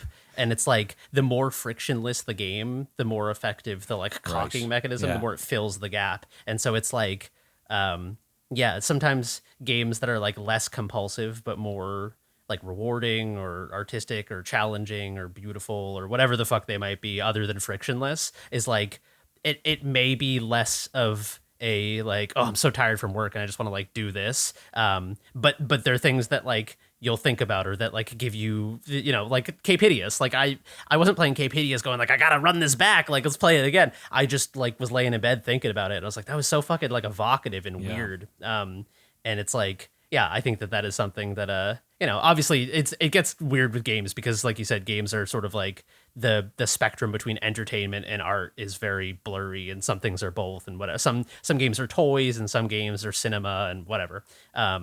But he basically was expressing that like as a medium, we should aspire to not just be like, the thing that's like the cigarette that you smoke for 5 minutes between work breaks or whatever. Like it shouldn't be a soothing mechanism. Right. Whatever, or not purely a soothing mechanism. Yeah. It should, but it's not, right? There are tons of like, you were mentioning Cape Hideous or weird stuff, Passage, even like weird little games. I'm not even disagreeing with you. I completely agree. But like, I think it's not an unnew thing or not, whatever. Novel but it's thing. It's the exception, I guess. Yeah. Maybe. Yeah, for sure. Like most games, even the most popular, not most games, but a lot of games, like especially really popular ones, when you find out something in the game space is supremely popular, like Balatro it reached escape velocity and like everybody plays that game. Yeah. Like people who don't know what video games are play that game on their phone. You never hear like, oh yeah, Citizen Sleeper, they're talking about that on NBC. Like that's never happening, but they're going to talk about Balatro. Like James Gunn did an interview for Superman. He was like, oh yeah, I'm playing Balatro on my phone all the time. It's great. Like that happening no one's going to be like, oh yeah, I started playing 1,000 Times Resist and it's an interview with like, some like Dead Evil Noob's not going to say that. Maybe. Do you know what else I'll say is like the one game I feel like, and it didn't have what you're saying about mainstream broad appeal, but like the one game that when you were talking about that made me think, you know what, this game is not doing any of that stuff and it did break out into a much bigger audience than you would think, is Disco Elysium. That's what I was going to say. That is true. Yeah. That did go pretty broad. Yeah. And it's not doing any of like mechanically. It's just good writing. Yeah. Like if we're at the stage where we think the reward of good writing, the dice rolls actually are the reason that it popped off. It's the RNG, baby. Semi-gambling. It's like playing craps. You just gotta click through all the story and then you get to more dice rolls. It popped off, but Disco Elysium's not even like Minecraft. Even to an extent, is still that's a somewhat, great. Yeah, that's a great example because Yeah. that's just Lego largely. Exactly. You know what I mean? Yeah. Yeah, Minecraft is a great example of like on the like toy to art spectrum or something. It is like a incredibly thought-provoking toy. This is something I think a lot about as someone who aspires to like make and release games, is that like I think there's interesting space to explore making things that present when you look at them like a gamey game, like a game that like normal people, that like my brother would play, who only plays like God of War and Horizon Zero Dawn. There's nothing wrong with those games. They're just games that have permeated to a more mainstream audience. And like my brother probably has never played like an indie game on Steam or anything. But I think it would be interesting to try to intentionally sort of like engineer a game that presents like something like Balatro or Vampire Survivors, but then Trojan horses in something like Cape Hideous. I guess that was Inscription. Never mind. You say Inscription? Yeah, spoilers for Inscription. Sorry, never mind. I mean, that's not spoilers. No, it's a thoughtful game that's also incredibly addictive and weird. Yeah. Hey man, we've how many of us have completed Glitter Mitten Grove? You know what I mean? Like, that's true. Although that's a bait and switch of a weird game to a weirder game, I think is maybe doesn't really work as much.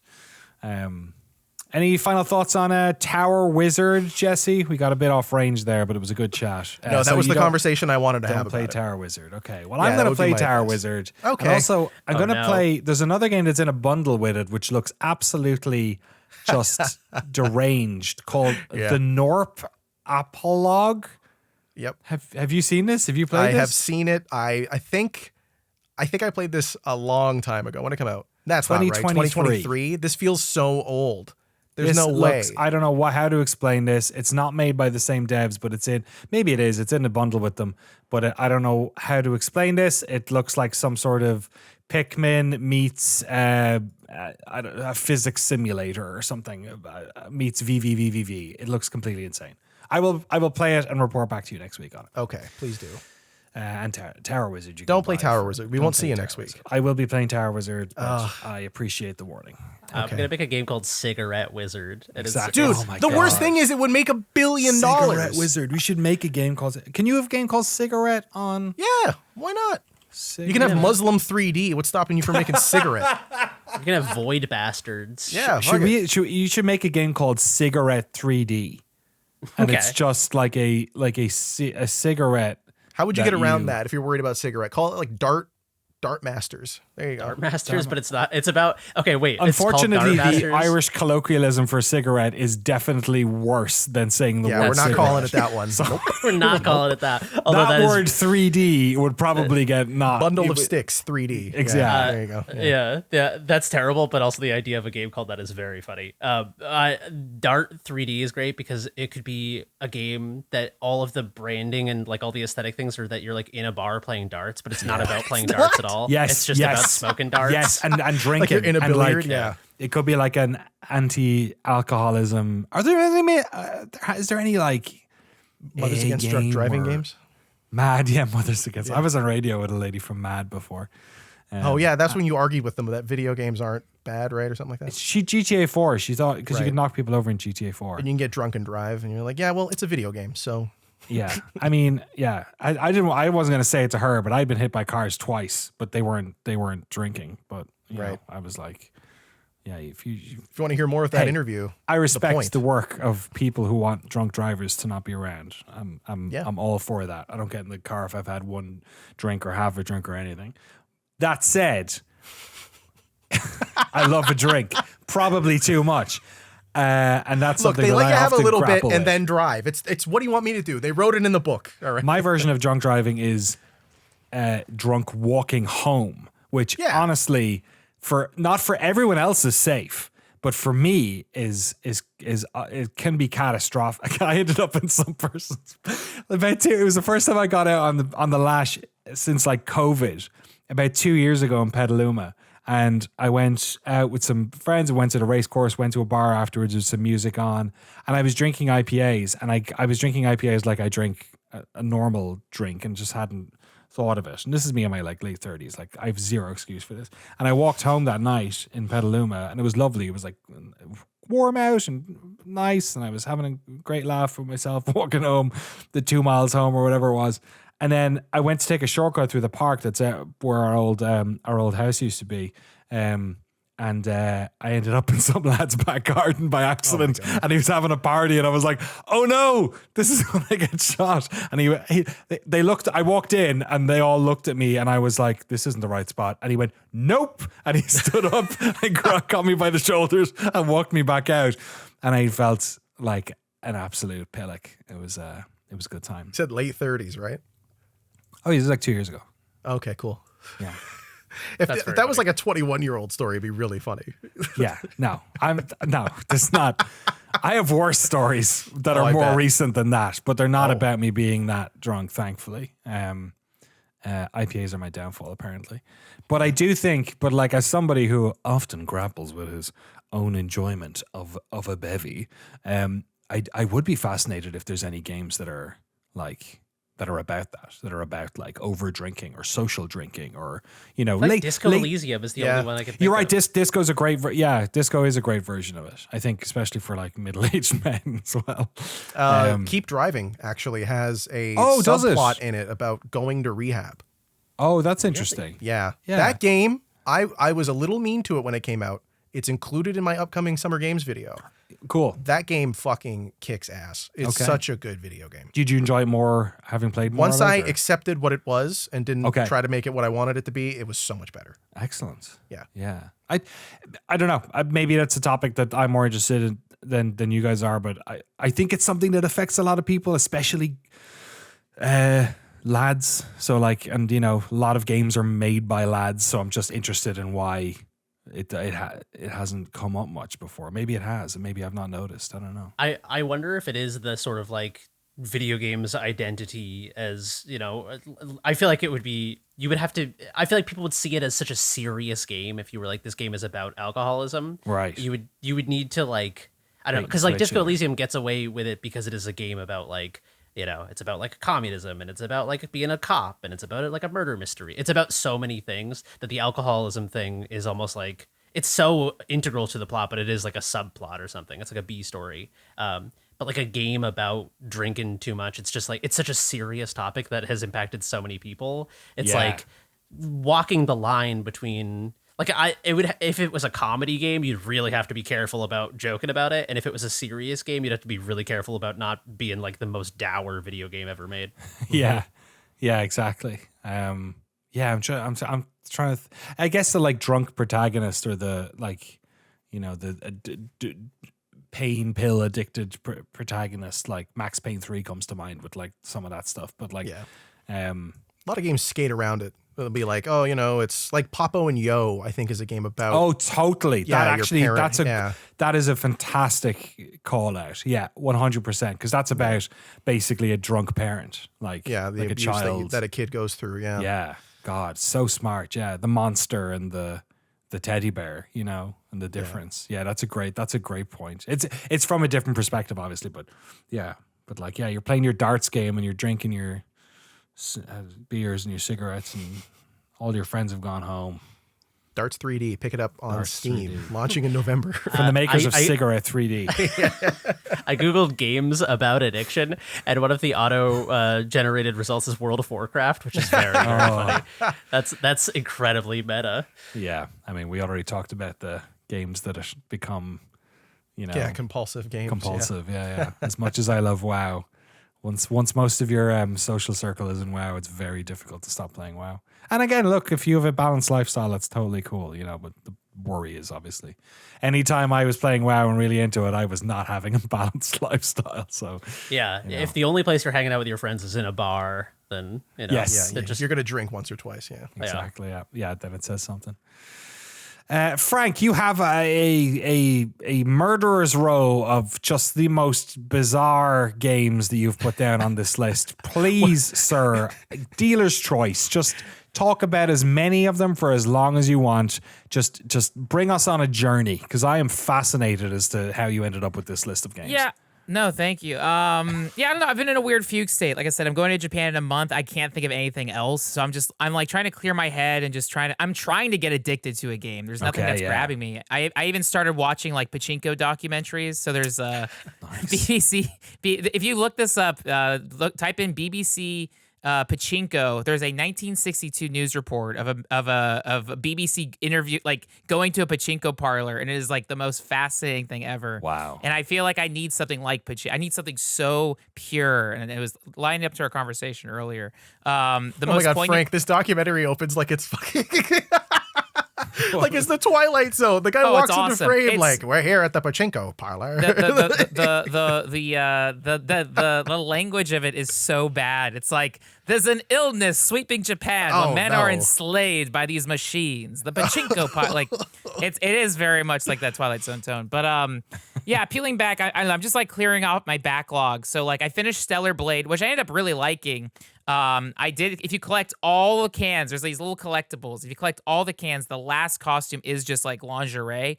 But even before that, Nikkei, they did it. So it's Stellar Blade is the same studio as Shift Up, which is like Nikkei, that like the mobile / PC shooter game. So that's what got me back into the game. And they had all these new outfits and like DLC boss battle things. And then I was like, all right, let me beat Stellar Blade. So I ended up finishing it. I do really like it. I think at these days you can probably get it for like $40. It's on PC now. So I liked Stellar Blade. I beat it. at the end it teases like Eve will return. So 2027, whenever the hell Stellar Blade 2. And then they'll make comes Stellar out. Blade free, and free Stellar Blade will be happy. It could, yeah. I mean, like I really Free Stellar like Blade free. Nikkei. Yeah. It sounds That's what it's cool, about, but right? Yeah. it's Nikkei sounds cool, but it's not on Steam. It's not on consoles. I Is it a don't mobile want to game? play anything that requires like a standalone. Dude, just play launcher. Infinity Nikki. Just get off the Oh, like, yeah. come on, you want a gotcha experience Is that that has not the them? aesthetic of the horse game or slash Stellar Blade. Infinity Nikki, man, that's where it's at. There's like I played like an hour of it. Isn't there like I forget what the gameplay was. There's like platforming. Do you hack It's and slash? confusing. The in it? gameplay is very confusing. It feels like it's changing every 5 seconds. It's like a 3D action game, but there's lots of weird Okay. stuff going on in it. Yeah, Okay, that's kind of like Stellar it's like Blade. Warframe. Okay, I don't know. That's well, you know, way Warframe. I'm not really sure what Warframe's about because like it's about like shooting things, but it's really about collecting costumes, like collecting different frames. Like that's actually And- what Warframe's about, which is basically what Stellar Blade is about, which is basically that's what Stellar Blade is. Just Infinity collecting Nikki's costumes. about. Yeah. And then speaking of collecting costumes, so Beavis and Butthead had a battle pass in Call Yeah. of Duty. What? Which, yeah. So Beavis, right? It's just for the month of July. The most random collaboration is Beavis and Butthead is in Call of Duty. It's like a $10 battle pass. You get 4 characters. So you get Beavis, you get Butthead, you get Todd, who was like the neighborhood bully, and you also get Coach Buzzcut. Oh my god. What do but they it's look very- like? Do they look like? Oh my god, they look like the drawings. They look like cell shaded, like they look. The animation quality is insane. It's actually really good. Yeah. The one, How, like if how you, tall if are you- their legs? It's they- like oh yeah, Because in the cartoons they did not have normal legs. yeah. They're They- super high torso. I think Yeah, it's like they scale were accurate mostly to like torso. Okay. how it looks. But it is funny because when you die, it's like you'll see Beavis's head get blown off and like their limbs like it's still Call of Duty graphics. Do they talk? Yes, and which is also very funny. If there's 2 characters on the map, if there's Beavis and Butthead, they'll start doing their like laughs together, and or like if you throw a grenade, Beavis will yell fire, fire, fire, and like Amazing. It's pretty great. It's pretty. I really like it. And right now they have for the month of July they have a playlist that's like they call it COD tunes.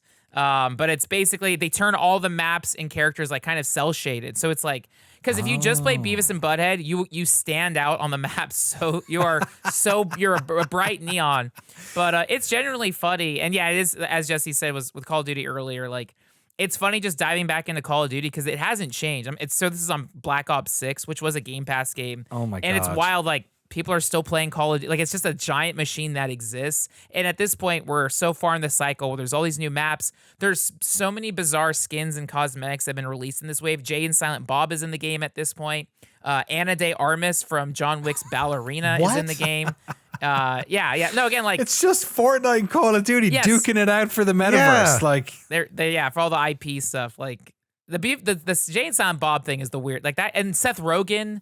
They did like a Rogen? they did like a 420 collaborate because like Call of Duty is all about the weed skins. So Seth Rogen's in Call of Duty. Seth Rogen's just in Call Seth of Duty. Rogen. Yeah. So it's been funny diving back into Call of Duty. Oh my god, he is. And then now they have it every weekend is double XP weekends, and so Wait, is it a weird thing where- character? No, right? It's just It's Seth just Rogen. Seth Seth Rogen.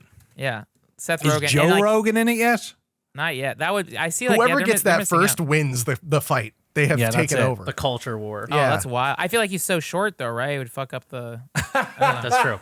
That's true. You're Don't right. break He's the even illusion, shorter than Frank. Beavis He's and 7 Butthead. feet tall. Everywhere he walks, there's little like dudes putting down apple boxes for him to walk on. Great. Yeah. Perfect. I feel like I had hopefully this is not apocryphal. This was a real story told to me by someone at film school. He was the guy who managed the gear department, and he was he had done some sort of like mid-level position on a Tom Cruise movie. Oh, And he okay. said that they had to put down apple boxes for Tom Cruise to walk on so that he was the same height as his female co-star. I believe beautiful. it. I see Good pictures stuff. of Robert Downey Jr. wearing his stilettos, his like platform shoes, so he can be the same height as Chris Evans in some of the scenes. It's very funny. Oh, that's great. Gwyneth Paltrow's pretty tall too, and they shared a lot of Yeah, true. scenes together. Yeah. It's all that goop. Can Man, oh, man. let me step in for 1 second here. I feel like there's a real weird like niche in FP. I was thinking about this editing the Battlefield documentary, and it is being evoked by this Call of Duty discussion. I feel like there's a real vacuum right now in shooters for like something that is because I went back and I played like Battlefield 2 a little bit for capture. I was watching footage of like Call of Duty 1's campaign. Oh, yeah. I was watching like Medal of Honor 1's campaign and stuff, and I feel like shooters have like bifurcated, where it's like the more arcadey shooters have gotten so bombastic and arcadey. Even like the contemporary Battlefield games are, they don't have Beavis and Butthead, but they're like a lot about like levolution and spectacle, and it's like so big and stuff. I feel like but the games that are like more grounded and like military are like milsim, like Yeah, Squad Simmy. and like Yeah, Arma yeah, and stuff. yeah. I feel like there's a real niche right now where it's like the gameplay leans arcadey, but the tone is more sort of like grounded or something. You know what I mean? Like 100%. Call of Duty used to be. I feel like if someone could fucking clean up if they just like came in and made like a Battlefield 2 era. You know, I don't know. That's what I want. Make Bad Company 3. You know, Honestly. Yeah, I'm sure when I was editing that, I was thinking, why the fuck? There's money on the table for Bad Company 3. Thanks for getting my "you smell very clean" line in there as well. Yeah, My favorite Actually, dialogue line from Bad Company 1. You smell very clean. Can we spoil one just like random tidbit from the Battlefield documentary? Yeah. Okay, this is not even something that there's a ton of detail on, but Battlefield 3 started its life as an MMO. Yeah. Which that's like the craziest shit I've ever heard. I don't in think my that's life. public either, because I was asking about him more in the edit, and like he didn't have all that much more to say about it because he was working on BC2. But yeah, like for years it looks like it was Project Venice is what it was. I knew Venice was one of the code names for 3, but I didn't know that it was this other version of it. Yeah, they were trying to make some type of massive interconnected Battlefield thing. And I guess it never played out, but. The Paris stuff, like the urban map stuff, was leftover assets from that. So I was watching footage of Frank playing the Paris missions, and I was watching like multiplayer footage of like the Seine River map, and I was picturing these as like MMO. Like I was picturing like quest givers in this, and I was like, what the fuck? That could have been like, that's like a crazy alt universe version. That's of just Battlefield. Call of Duty. That's what the new ones are like. They have random maps in the single player mode that are like big open worlds, and you go and talk to characters and they give you quests. Really? Yeah. In Call of Duty Black really? Ops 6, God. I think in 6 and maybe the previous one, Frank might know. I know you're not a big single player fan, but you I might never know. played a campaign. But Okay, I'm curious. good. Then imagine No. that with multiplayer. Yeah. No, exactly. I can't even imagine. So he said That's the wild. Paris stuff was all built for that other version of Battlefield 3. But then I asked him, I don't think it's in the doc, but I asked him if the New York one was, because I was thinking then, other locations that are like that. And he said no, because he said the New York stuff, once they figured out how to end the game, he didn't know how to finish the game. And then once they figured out how to do it, it was like, you want to build New York? Like, we need to get this game out. So they were like, how do we put the blinders up on this? So it was like, it's in a subway train at the start. It's in a subway, and then it's on like the street level is linear, right? You're just shooting out of a gun, out of a car. So it was like, that's how we got New York in the game. But yeah, that was crazy. Mind-blowing. I mean, that was too early, probably. That was the era of, like Huxley, that great MMO Yes. FPS that was just over the horizon. And like, it was Huxley, this, Jesus. because MMOs were so fucking hot in the late 90s and early 2000s that like, and they were like, how can we take every genre and make it an MMO? And then WoW came out, and no one knew that was sort of like the high water mark, and that the WoW killer, 21 years later, was still not here. So yeah, it's interesting that Battlefield was like, we got to get in on this WoW shit. It's funny. I think the eventual version of the first person MMO was Borderlands, because I think what it did was it created a place for you to play with your friends, take quests on, and the loop is largely about acquiring new gear. Like, I think that, to me, it took the essence, the most important stuff from, well, not the most important, but the most deliverable in a first person game without making a map the size of, an MMO that's in first person, which is just too much content. I think Borderlands was that. And then we started getting all of these co-op shooters, and then they turned into things like Destiny, and because you had games like Massive Action Game, remember MAG, and like all these big scale first person games that just weren't, they were going for the scale, but the gameplay was the same as every other FPS. Whereas Borderlands, because they went loot shooters became like, because what's an MMO? They're just loot RPGs, aren't they? Like, it's all about loot. That's all, discovering new places and meeting quest givers and going on quests with your friends and getting loot. Like, that's what an MMO basically is. Whereas a lot of places got sort of, they thought too much about the scale of the world, I think, and then kept the gameplay sort of similar to a lot of other FPS games. Yeah, and then you just get planet side. Perfect. Exactly. You get PlanetSide. Yeah, and I bet that's what BF3 would probably the original one would have been. But yeah, I love that video because we don't often get to cover like the Battlefield 3 campaign was largely disliked by people because it wasn't like Bad Company 2 or like Battlefield 2. I think the multiplayer in BF3 was really popular, but the single player campaign was not that loved. And I always liked it for these sort of very weird reasons, I guess.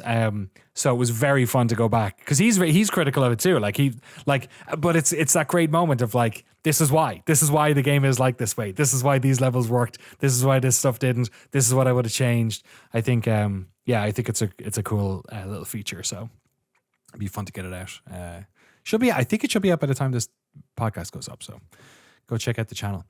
Frank, you have not talked about one game that's in here. A mobile trading card game, which we don't often talk about, but oh my god, do you want to tell us a little bit about?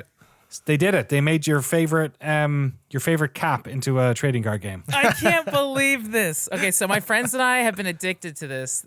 This is called Stardom Card Party. Again, it all goes back to like pachinko, the horse gacha. Like I'm just like diving deeper and deeper and deeper. This is insane. Gonna be smoking cigarettes on the next episode of the podcast. this Stardom branded cigarettes. This has again, like this has existed since 2023. I didn't know about it. I kind of knew about it. The reason I never played this, I mean, all the marketing and signage is all in Japanese. I thought you needed like a Japanese Apple account or I thought you needed like so many things I want to do in Japan are not welcome for Gaijin or foreigners. You need Japanese address, Japanese credit card, all this stuff. I thought like, I need a Japanese Apple account to play this. No, you just sign up on your mobile browser. You can't play on a desktop browser unless you change your Chrome settings to like developer mode and put it as a mobile. Which I'm sure you're getting to. I know. My friends and I have done it. My friend has actually found a way to scrape the website to like pull all the card data, but don't tell anyone. Stardom Card Party. Basically, it's a trading card game where the gameplay is just trading cards. There's no battling. There's no like actual. It's literally you're just collecting cards. So how do you get new cards? You just So every day sign up in Japanese. This sucks. Yeah. Oh no, it's all yeah. So every day you log in. It's just like the horse gacha game in a gacha game. They give you like credits, and so every 12 hours, and there's literally like a timer. You can't see it. I mean, I could whatever. There's a timer on the top left that shows the next time they spill out credits. You get 300 credits every 12 hours, and then in that you get a card pack. And there's like tiers of cards. There's like 1 star, 2 star, 3 star, 4 star, 5 star. You get your cards. And then you just like look for other people's profiles and you trade the cards. So there's a ranking page for every wrestler that is currently signed to Stardom. Once the wrestler retires or goes to another company, that ranking leaderboard page disappears. And it's as if the girls never existed. Oh my God. But people still have their cards. So what my friends and I have been doing is like, all of a sudden, all the gaijin are on this game because no one else talks about this. And now my friends and I have all jumped on here, and now we're hunting down like all of our favorite wrestlers.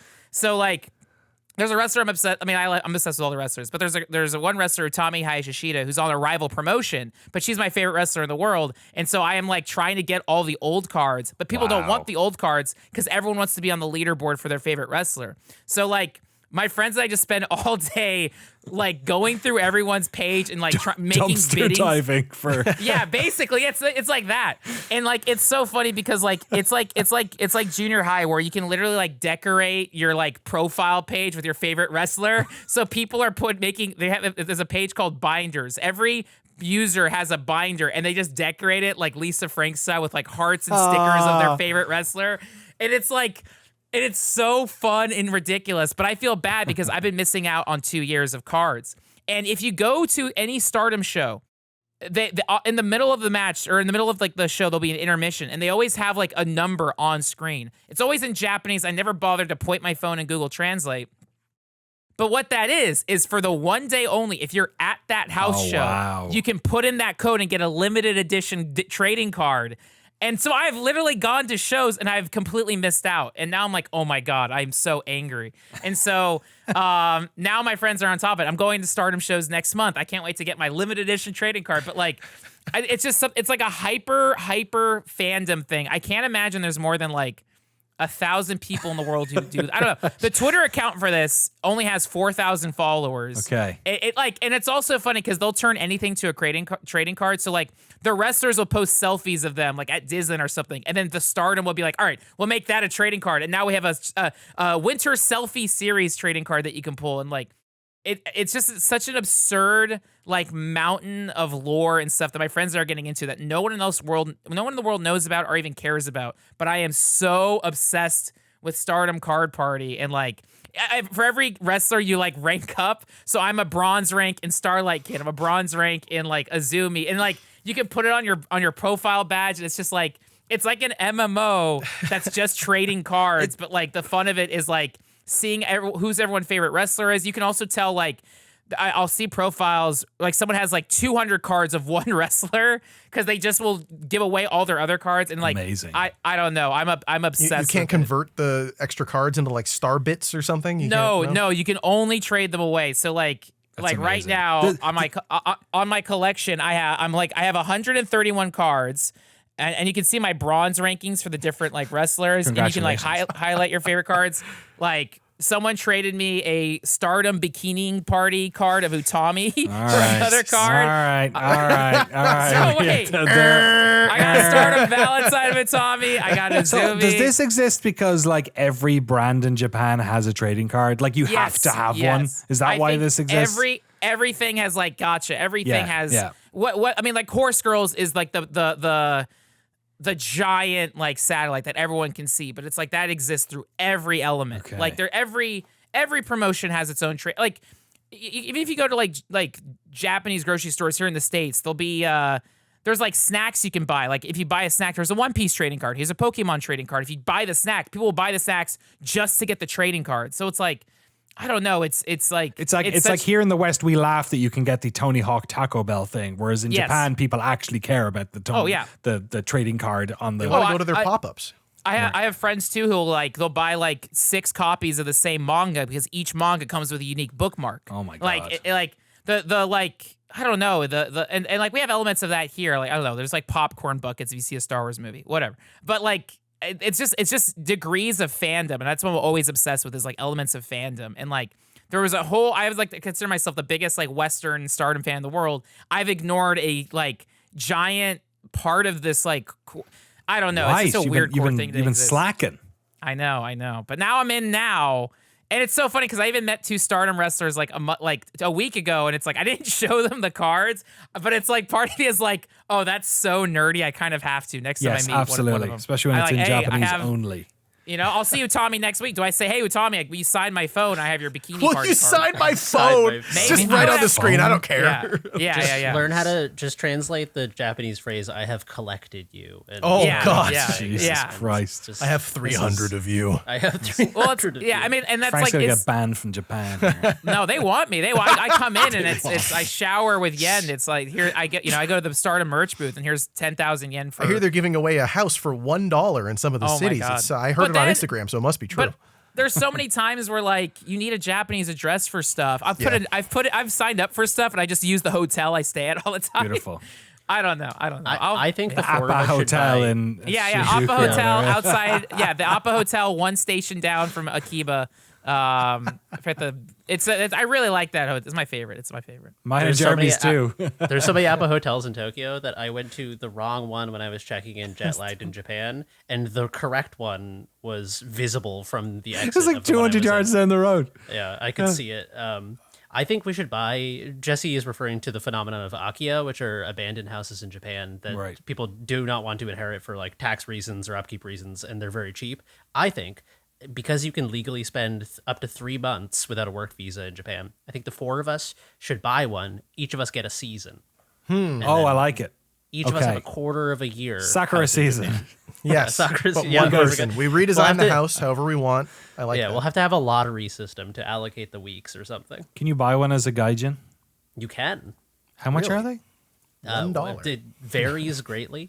Some of them are normal house prices. Some of them are a few $1,000. What are they called? Akiya, Akiya.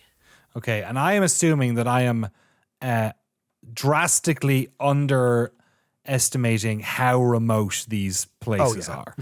Some of them are $0. Yeah, I mean, there are like, if you go on But sites you have that to live aggregate, there, right? That's the whole thing. Is that they want people I coming assume back so. to Yeah, live yeah. there, right? yeah, I know you can buy them as a foreigner, but I mean, I don't think you could rent them out. But I don't think yeah. you need to be a full-time resident. But I don't think you could be like an absentee landlord of an Akia. And they wouldn't even Look, have I'm property Irish. value. They're I will free, never so. be an absentee landlord. They fucked up our country rightly. Wow, these are some of these are like the cost of a car. That's like, you know. Yeah. Now I'll use a car. I won't use a house in Japan, but still, man, are you kidding me? Look at these. Just to have it though, just to know you have it. Just you know. that's what I think about though when I'm in the middle of like fucking nowhere, Eastern Oregon. Is like how cheap can you buy a house here? But then you see people moving to like places in the Mojave that they don't have well water even. You know, Yeah. like The trade-off is you got to costs- drive 4 hours to go to Walmart to buy anything. Like, okay. Yeah, they got, every week they have to like their trash. They have to buy like 15 gallons of water, fill up their water tank car, and drive it home. You know, That's true. I stayed with a family in Eastern Oregon when I was filming a documentary up there, and when one day I was there, they took all their trash out back and started burning it, and I was like, "That's so fucking atrocious." This like thick black smoke going up, and I was like a guest there, so I didn't want to rock the boat too much, but I had to ask, like, isn't that fucking bad for the environment? And the dude was like, yes, but also like I have to drive so far to take the trash in every time that it's like equivalent. I don't know where he got that data, but even the fact that it enters into the calculus, that you have to drive like, 10 hours to take the trash out or whatever, I was like, Wow. All right. I'm not gonna say you should burn your trash though, but it was funny that I was like, I guess there is a discussion to be had about the environmental impact of it. they won't even build a landfill out there. They'll just burn it. That seems. Yeah, so you're driving all the way out there, and they're going to burn it anyway, probably. Yeah, that's a good point. Wild Someone's stuff. got to burn that trash. So yeah, someone's got to nuke those wheels. Got to nuke something. All right, so those are our what video Nevada's for. games No. this week. Frank, we got some emails this week. Yeah, we actually had a lot of emails this week. I could have kept pulling them, but I don't know if I should have limited it. But we have at least 4. There's more. So thank you guys. If people want to send emails, podcast@noclip.video. We had so many, so we'll spare some for next week as well. Podcast@noclip.video or in our Discord in the podcast chat channel. Actually, let me see. Oh yeah, oh my God, there's so many. Sorry. Okay. First one from Jack, not the Fight Club Jack. I don't know. Okay. Hi, No Clip Crew. I am Jack. Thanks to the Steam release, I'm happy to hear the crew introduced to this horse girl world and the culture shock experience. I hope everyone picked Gold Ship because she drop kicks you when she wins. Uma Musume is the Reese's Pieces of multimedia that I would love to see No Clip explore in a future video topic. Will mobile/gacha games be a possible No Clip video subject? Oh man, Danny? I don't know about that. No, I Come on. Where's the Hey, Wuthering Nikki. Waves documentary? Come on. I could see us Infinity doing Nikki? one on gotcha games writ large. We've basically never done. We've done one mobile game. It was that the Monster Hunt, the Witcher Monster Hunter, whatever it was called, the one they put out. I think that's the only mobile game we've ever done, and that's like as AAA a mobile game as you get, basically. Really, it's on AAA IP. I don't know. Gotcha games are so about milking people's time and money that I'd feel, and It's a I know shame 'cause all they're games good. are, but Like, some of them. what'd you say? Some of them are good. Like, some of them are like actually video games. Yeah. Surprising. I not never say never, but kind of like anything, like any game we decide to cover, there's a lot of considerations. You know, there's lots of games we've not covered that are AAA games that I just feel there's no point in covering their development, or, you know, for the gotcha stuff, I would, depending on, like, what would you pitch as an artistically rich gotcha game? I Uma mean, Musume. yeah, the anime is actually pretty. I have not watched it, but I've seen clips of it, and it's like way more hype than it should be. Gotcha games, I mean, none of them. I would pitch nothing ever. We should spend our time covering things that are perhaps more artistically driven and not designed to yank money out of people's wallets. But I think, you know, like MiHoYo's games are, at least there's some interesting stuff going on there design wise that is basically just ripping off a bunch of other video games. I think we could do a documentary that was critical of them. I was just trying to think of what the perspective would be, and the only thing I can come up with is find some Players who were impacted. like a whales documentary. Find three people who have spent at least $50,000 on some game, and be like, man, like be sympathetic, but be like, are you okay? I'd like to. I don't know if I do that, because then I think you're also then just like doing something on people who have like proclivities that like it could have been any game that did that at that stage, or it could be any vice at that stage. But I think like something that is analytical of the game design principles and like how close they are to casinos, like that's kind of why I'm fascinated by all this casino stuff, because I feel like I'm not interested in like going to the casino. What I'm interested in is like, this is a whole new area of game development or game design that I'd not considered before. And I do wonder if there is like some interesting cross-pollination, like narrative that we could do between these things. Like, you know, I don't know what that is. That's kind of, I'm in the discovery phase, as it were. But gacha games are definitely probably the closest to the experience of being in a casino for that way, you know? Yeah. We should interview Natasha Dow-Schul about dark patterns in games and have it be like an ersatz gacha game documentary, as opposed to like, I don't know. I'm struggling to think of like a studio that makes gacha games that if we were like, we want to make a documentary about this, and then you sat down and you were like, so like, do you think this is like harming society? I feel like a producer in the room would be like, all right, shut it down. But you could easily talk to a developer who used to work on them or so, That's you true. know, stuff like that. I thought that was actually interesting in the Vampire Survivors doc when you asked Luca, I think is his name, Right. Luca? You asked him like if his experience working in the casino industry influenced his game design at all, and he was like, no, not really. And I was like, you don't think at all? Didn't he? Didn't he say like I try to not bring any of that into the game design? No, I might have haven't cut watched that bit out because it wasn't relevant to the documentary. Further point, no, that's in there. That's in there. But like, there's more that he says that I think it just wasn't necessary to the conversation. I think maybe I'm wrong. What I remember is him saying that or did I in the VO? I'll have to go back and watch it. Was that all of the juice elements are definitely part of that. Yeah, like all that, like ding ding ding, and all that stuff happening is from that for sure. Gameplay wise, it's not much of that, but that was probably not the answer Jack wanted. Sorry, Jack. Yeah, sorry. One day, maybe if they make one that's not like hurting people, free polls all day, no money. Rentro Rents Owl on Discord wrote, "What's the first game you remember that really hooked you? I'm talking about the game that even when you shut it off for the day, you were thinking about all the things you want to do next time you played, where it would just not get out of your imagination for the entire day until you sat down to play again.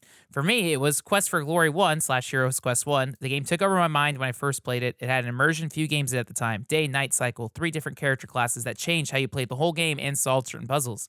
I couldn't get the world of that game out of my head, and I've been obsessed with that series ever since." Ooh, I've Tower not played Wizard. Quest for Glory. Yeah, right. Yeah, well, you go back in your heads. What was an early one? Path of Exile for me was definitely the one. We would talk about, me and my buddy Zamir, shout outs to the homie, we go way back, would talk about that game forever. We'd be in class showing each other builds. We'd be talking about what new items we wanted to get. What are we going to do for the next hardcore league? What are we going to do for this? It was thousands and thousands of hours we spent just thinking about it. Jeremy, for you me, got it? It's Earthbound. When I played Earthbound as a kid, I've told the story of the podcast before, but we had a creative writing assignment in first grade or something, like so early, where you would draw a picture and then write like 3 sentences under it and make like a picture book. And I just wrote the first like act of Earthbound as a story. I just illustrated my memory of Earthbound because I was playing it at the time. But I was just obsessed with Earthbound. I don't know what one was like the one that I mean, there's plenty of games that I loved and completed, and Monkey Island and all these games, but I'm trying to think of one that like where I was thinking about it all the time or wanted to play. Maybe Unreal Tournament might have been it, or Quake 3. I think the one that like really took over my imagination though was World of Warcraft. Like at a certain point, my World of Warcraft life was far more interesting than my life in college. Like college was so fucking boring to me, and I just wanted to play WoW all the time. So I did, and almost failed my first year, but I didn't. So it all worked out in the end. The summer before Star Wars Galaxies came out, me and my friend Connor would just hang out at his house, and we would just go for long walks in the woods, and we would just like talk about what we were going to do in Star Wars Galaxies when it came out. That's amazing. And I think that experience of like dreaming about the possibility space that the game would enable was like a richer experience. I mean, not to say that game wasn't great, because it was, it's flawed, but like one of my favorite games of all time, despite that. But like just, you know, and I mean, a lot of the things we did, like we were like, oh, we should open a shop because he wanted to like build robots and I wanted to be like a creature tamer. We were like, we could open a companion shop where we sell robots and creatures. And then we did. So yeah, but that whole summer we would just sit in like his parents' above ground pool and be like, what if we did, like, what if the business was like this? Like we would just fucking dream about what we would do when this game came out. That's awesome. For me, it was Street Fighter 2. Like, I was also obsessed with like Mortal Kombat and Super Mario World, but I feel like Street Fighter 2, like even like that's how I heard Thailand, like China. It was like that was like my introduction to the world. I never heard of this before. Who was your man? Yeah, no, like, and so like I feel like it changed the way I play with action figures. Like when I would watch, like I used to like as a kid we had like cable with like Encore Action, so it would just show us like Jackie Chan films and martial art films. So I always saw and looked at through the perspective of like Street Fighter, and then like. It was like, it must have been like 95, 96. Like at that point, there was Street Fighters every minute coming out, like whether PlayStation version or EX or whatever the hell. Who'd you play in Street Fighter 2? Who was your go-to? Ken, Ryu? I mean, into those no, like as a kid and even still, it's like Guile and it's so weird now. Like, now it's Zangief. Probably Zangief, but as a Zangief. Yeah, no, it was always Guile and Zangief. And then like every Street Fighter from then on would be different characters I would like focus on. But yeah, Street Fighter 2 as a kid, like also like running to arcades and just seeing the machine, I would just like light up and like dash to it. But yeah, Street Fighter 2 was like the game that and also like just hooked me on like the Capcom art style, the music, like that world of pixel art too sharply. Like I still Super Mario World is also equally incredible, but like Street Fighter 2 was the thing that shot up in my brain the highest. And then this is a really cute email.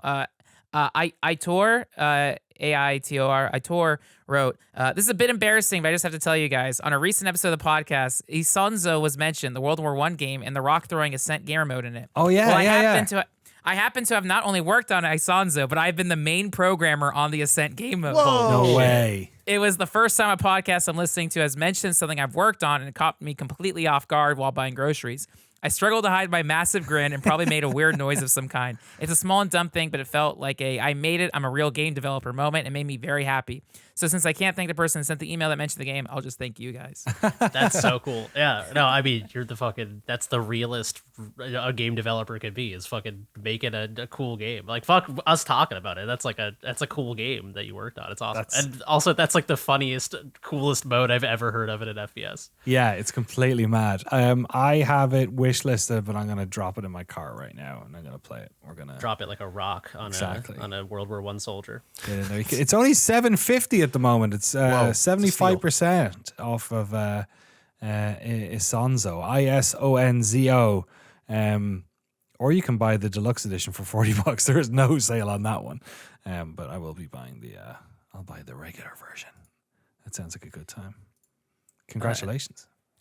And then Raquel wrote in, "Hey, Noclip crew, I love the Ultras so much, so it was a bit of a disappointment to hear that they used AI, even with the intent of it being placeholder assets. My partner and I are both in the games industry, and we were discussing a few of the issues that studios' over-reliance on AI in the dev cycle could cause, and there's one that we don't hear mentioned often, growing junior devs. If studios use AI to knock out early pre-production work or low-level tasks typically meant for junior artists and designers, then that takes work away from junior developers. We both got our start doing relatively simple and small tasks that could potentially be done by AI tooling today. Without those opportunities, we wouldn't be in the industry at all. How do you think AI displacing junior developers will affect the future of game development careers?" Yeah, I think I did mention that last week. I said that the big issue you're running into with sort of a lot of the work that, especially in smaller, more highly experienced teams, especially, is that instead of sort of outsourcing stuff for getting juniors in, that they're building their production around maybe using AI to do some stuff.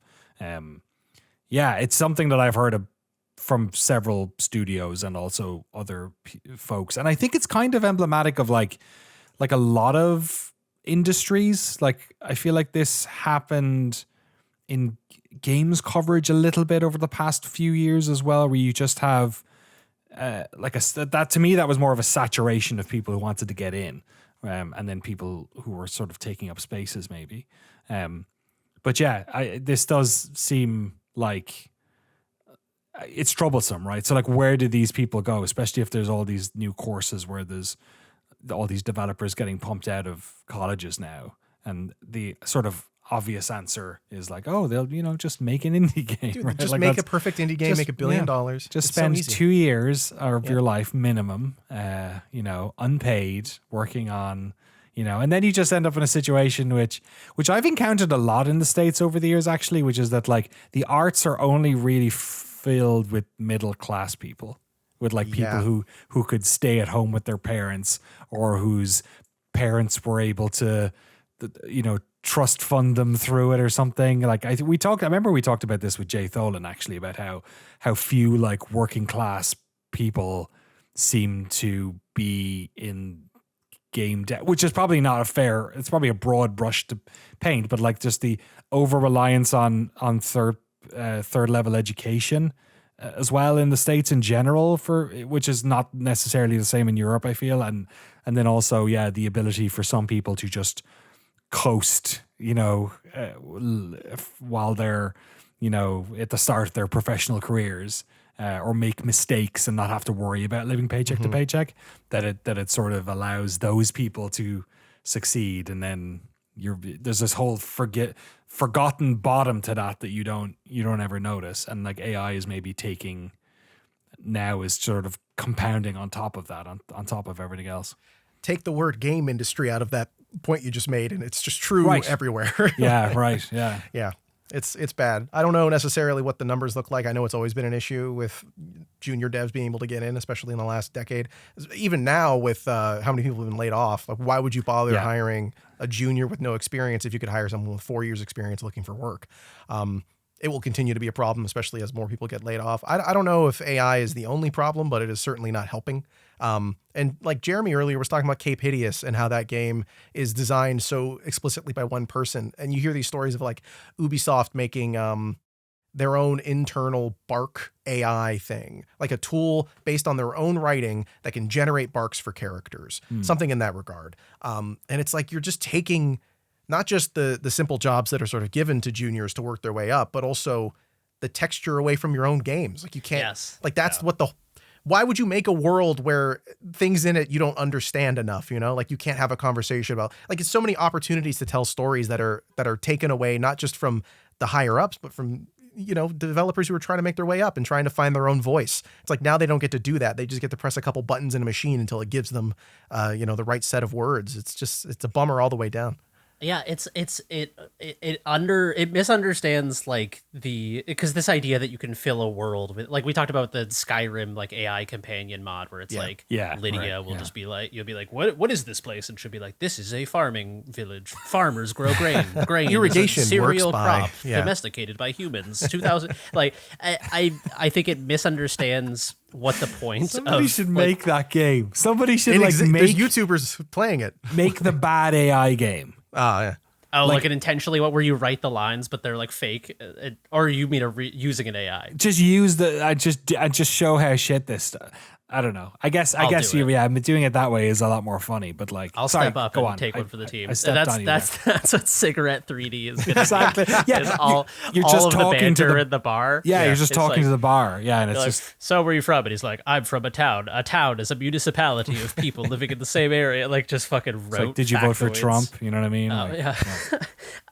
But it's to Jesse's point. It's like in Cape Hideous, there is a moment that happens so early in the game, so I'm fine to say it, where you can look off the back of the boat and you just see the wake trailing behind the boat, and in the distance there's like 2 pixels of like reddish on the horizon, so small that I couldn't even tell if it was something intentional or not, and those like 2 fucking pixels just sent Like me down like a haunted you? journey of thought of like, what are we leaving behind? Are we running from something? Is that land? Is that another boat? Is like, I don't fucking know, and the game never tells you, but I was like, it's placed there by a person with intent, and I like the artistry of sort of things that juniors can handle, like bark lines, is like you can do a lot of heavy artistic lifting with those things. If you run into a peasant in a village and they just say some like throwaway line, but it triggers your imagination, like that's fucking game to the design. knee.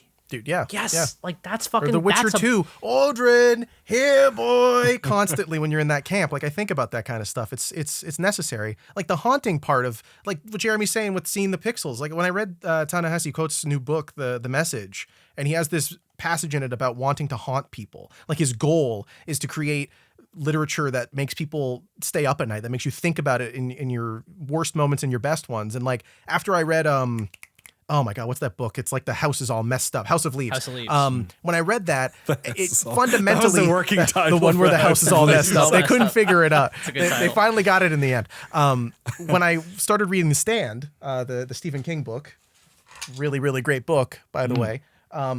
There's a little like misprint in the book. There was a line on a piece of text, and it made me think, holy shit, not again. I'm not about to do this again, right? So like Right, just yes. the point being that like if you make art, you never know what's going to connect with people. And if we just sacrifice the opportunity to haunt someone, you sacrifice the opportunity to make that moment that Jeremy experienced in Cape Hideous, or the chance to do something weird that sticks with someone because it's like it's quicker, it takes 5 seconds. I get the economic interest in doing that, but the artistic angle, I don't know how that Yeah. is taken in any regard.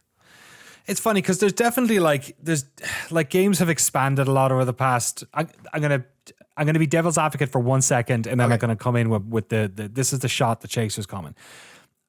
Games teams have ballooned, right, and the scale of games has ballooned, and that is a problem. And it means that a lot of people, folks I know who work at like AAA studios working on famous first-person shooters or whatever, a lot of them don't like their jobs, but they do it because they get a bit of experience. And then, you know, they're working on their one little corner of the game that they're only meant to work on, right? Which is a very common thing in large Activision and Ubisoft teams, is that they work on their one thing because they're these massive projects and they're produced to all hell, and they need to be, right? And all that sort of stuff. And it's not necessarily the most fun work. And in that respect, it's like it's the argument against, you know, am I a Luddite now because I'm saying that we're going to automate things that people don't like doing, right? I don't know enough about labor and socioeconomic conditions to make a call on that one. I don't like that. And that's one side of it. The other side of it is there's shit that I don't want to do that if I could get a computer to do it, I'd do it. So it would free me up to do better work. And I think what's happening is, obviously that's not what's happening. That if games were a co-op, if a studio was a co-op owned studio that had 3,000 people, I wouldn't have a problem with them using AI and using those 3,000 people to make something cooler. You know what I mean? Like getting rid of the drudge work at the bottom, the swill that nobody likes doing, and leveling up everyone so that they can do stuff that's important. But that's not the conversation we're having. Constantly we're having the conversation that is, how can we use this technology to get people, so make it so we don't have to employ people? And what the work AI can do is not aligned to how important is this artistically for a human to do it. You know what I mean? Like it's aligned to what can the AI do? The AI can kind of a little bit write words. So, we'll get rid of writers, right? Or, it can kind of a little bit make textures. So we'll get rid of texture artists. It's like the horses before the cars. You know what I mean? It's not like we're looking at games and going, a cool thing. What's all the stuff that we don't want to do? What's all the stuff that we could free up and make more creative work? That's not where it's coming from. That's not the motivator. So like, I don't necessarily have a problem with it in this fantasy version of reality that I live in, but in the actual reality, that's obviously not what's going on. Here's the chaser. There's a really good article that's up on the Telegraph. I think it went up today or yesterday. It was yesterday, by Andrew Orlowski. It is basically, it's called "The Great AI Delusion is Falling Apart." And to me, this is why I don't get too angry about some of this stuff, because I think a lot of it we are going to get proven in the next couple of years is total dog shit and does not fucking work. It never worked. It's not going to work. The models, the way that this sort of stuff will work in some respects, it'll work in areas, but like in other areas, it's just not going to work. But it's being applied in these areas because people think that there is a way to monetize it quickly, like in the stupid ChatGPT shit and all that sort of stuff. there's a really good, so just one or two lines out of this. In a randomized controlled trial, the first of its kind, experienced computer programmers could use AI tools to help them write code. What the trial revealed was a vast amount of self-deception. The results really surprised us, Research Lab METR reported. Developers thought they were 20% faster with AI tools, but they were actually 19% slower when they had access to AI than when they didn't. In reality, using AI is making people less productive. They were wasting more time than they had gained. But what is so interesting is how they swore blind that the opposite was true. So I think we are in like, there's a lot of people who have obviously the vested interest in all this stuff. And we saw this with blockchain. We saw this with crypto. We saw this with whatever, right? And there's a little bit more meat on the bone on this one because you can ask ChatGPT some stuff and it gets it 70% right and it makes you feel cool, right? The act of doing it looks interesting to people and looks like future tech. But I think a lot of this stuff is not going to fucking work and it's not going to make games better. And those studios are going to lose money and because the games don't sell. And then obviously people will suffer in the interim, which is fucking awful. But I don't know I think in like animation or places like that, I can see it taking a lot more jobs. But I think in the short term, it's probably going to take jobs. But I don't really trust that this stuff is actually, I think there's going to be a big backlash to this in the next like 5 years. I don't see it taking over. I think it's going to prove to be too expensive, too unreliable, and it's going to get a stink on it. I think a lot of this stuff is going to stink in a couple of years in the same way that like crypto does and everything else. It just has this like a lot of people now when they think about things like blockchain and crypto, they think of scams and idiots. And I think that's what's going to happen with this stuff too. Maybe I'm too optimistic about it, but that's what I think.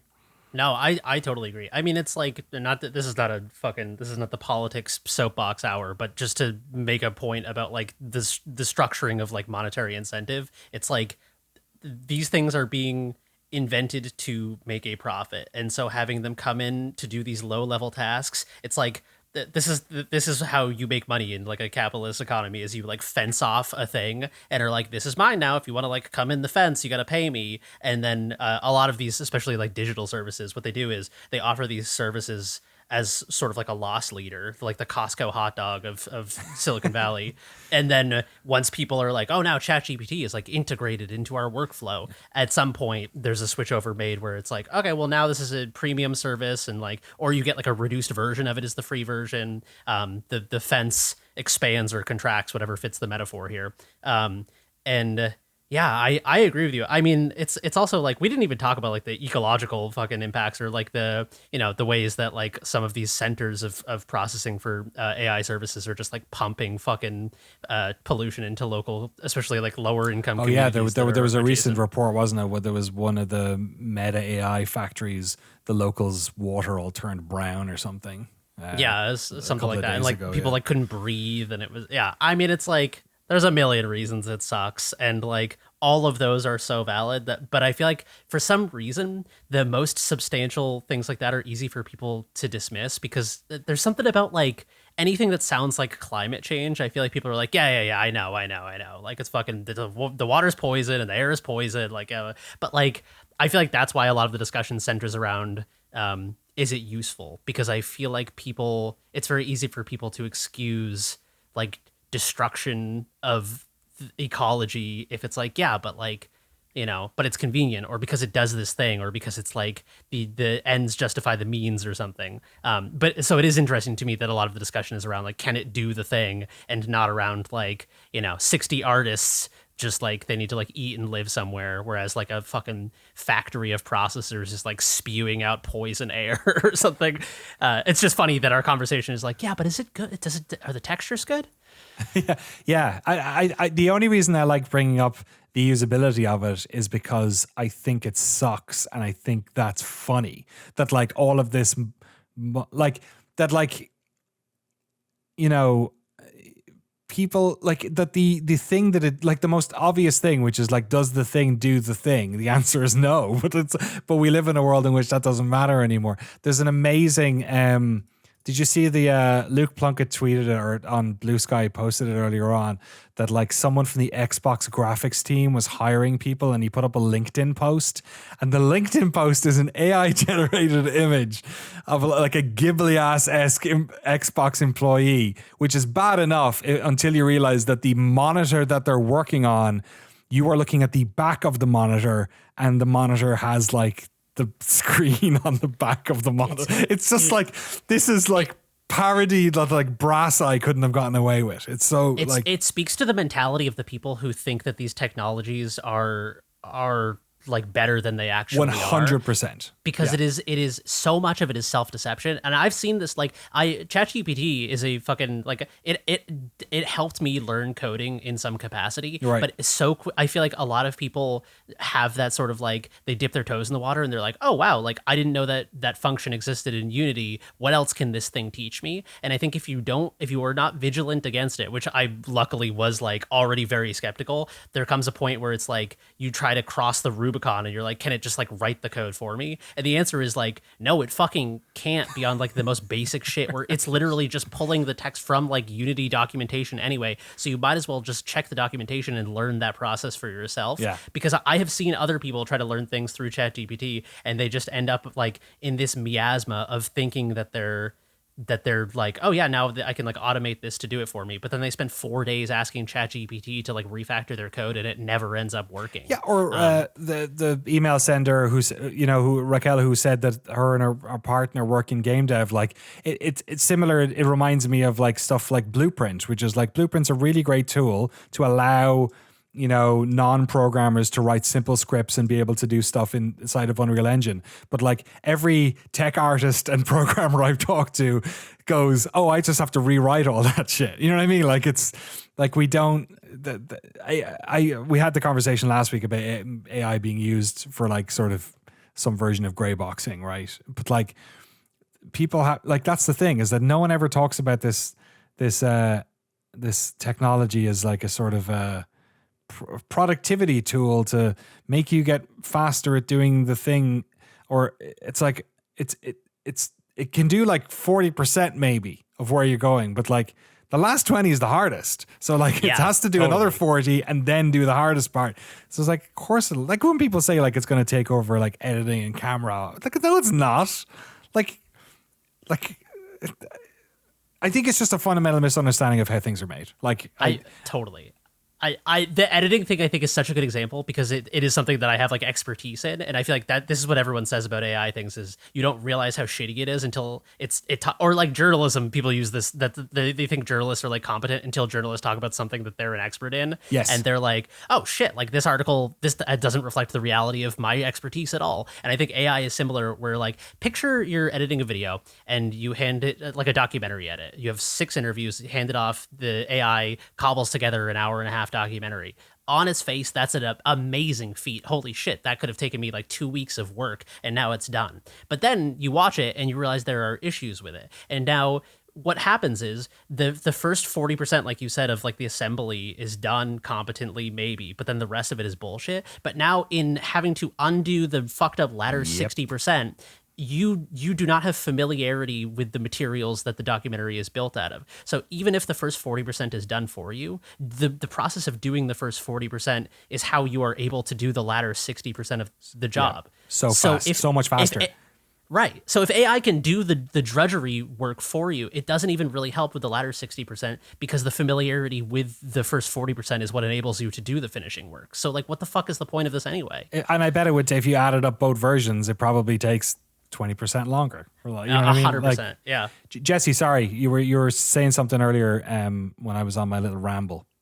Yeah, I was saying that it's like AI's goal is to take away like 3D modeling. Jeremy could probably speak to this. UV unwrapping is the worst thing ever that you ever have to do ever when making a 3D model.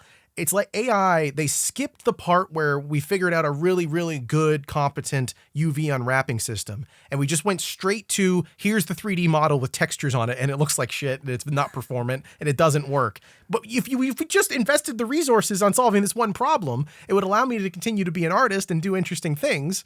And instead, it's just, no, here's the you can only make the art. We're not going to do the cool, fun, interesting thing that allows you to more expediently perform your art. It's just, don't worry about it. Just throw in the bad head model that's 19 million polygons when it could be like 400 if it was properly done. Like the topology's garbage. Like that's how I feel about most of this creative AI stuff. Or like the Xbox thing you guys mentioned. It's like we're going out of our way to bring people on who want to do creative work, but only if they're willing to do a bad bastardized version of it where sometimes they have to ask Bing to figure it out for them. You've made a better version of the point I was trying to make earlier, which is that like in trying to make AI a saleable, marketable product, it has to be the like sexy all-in-one solution that if you actually examine what it's doing, does it poorly, as opposed to like a non-profit incentive version of these tools would be like, okay, let's invent something that just does the drudgery work and like it does it efficiently and well and competently, but that's like a less sexy product or something. This is all about like, it's all about the spectacle. And I think that is the problem, is that like people putting up the fucking AI generated hiring graphics programmers or whatever is like, if you believe in this technology, you deceive yourself into thinking that it has competency, and to the extent that someone putting up a public facing image advertising jobs for one of the largest corporations in the world has the fucking monitor drawn fucking backwards. Like that, you could fix that in Photoshop in half of a second, but if you are not actively vigilant against the failings of these technologies, if you are an AI evangelist, it is so easy to self-deceive into thinking that the job is being done competently. And that's, funnily enough, that's one of the things that came up in the post in the Telegraph, was they said that because people are so predisposed to this stuff working, that like it needs to work for them to be doing it, that they don't see the failings. They're not looking out for them. And and that's the biggest thing you need to do when you're using this technology.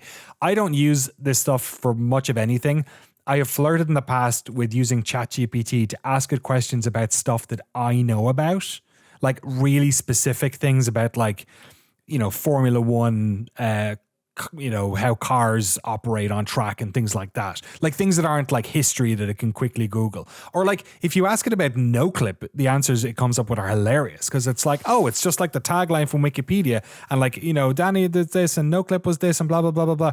And then it like attributes a bunch of Jeff Keighley's work to us, like completely confidently. It's like, oh, of course, the final hours of Portal 2 was a great Noclip, and you're like, the fuck? Like, that's not even that hard to, like, where in the world does it say that we did that? Nowhere. Like, so it's like, yeah, I think it's not confirmation bias, but it's some type of bias that people have, usability bias, that also creates this bifurcation where some people are these mad evangelists and other people are rolling their eyes at it. And like, yeah, who knows? There's probably a use for this stuff that will benefit humanity, and like Jesse said, tools to stop the boring thing. Like, yes, please, AI rotoscoping. You know what I mean? Like, what's the most boring thing you've had to do in Photoshop or Premiere or whatever that takes forever? Like, yeah, and take it. But alas, that's not what's going on. Raquel, you probably know more than we do. You work in development, but hopefully not. Hopefully there's other avenues for this stuff. Hopefully it's a bubble to some degree, or it finds its footing in stuff that actually makes sense, like medicine or robotics or something that's like not artistic. You know what I mean?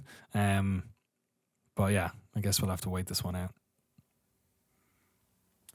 Dr. Pax Moore in our Discord wrote, question for Jeremy for the Q&A segment. Do you play any tabletop RPGs or board games? And if you do you draw any inspiration from them directly in your game design choices?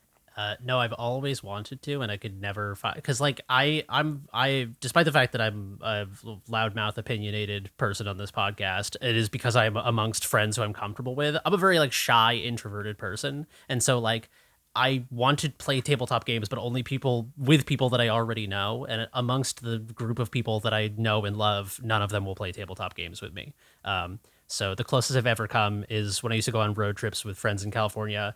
I would DM a tabletop role-playing campaign, which was essentially just doing a dice roll app on my phone and just inventing scenarios. And it was that's basically just cool. like an improv game. Like there were no like, I wasn't operating on fucking, D&D 5th edition or whatever. I was just like, there's a guy and he says this, what do you do? And then I would roll a die. But now the answer is no, and I've always wanted to.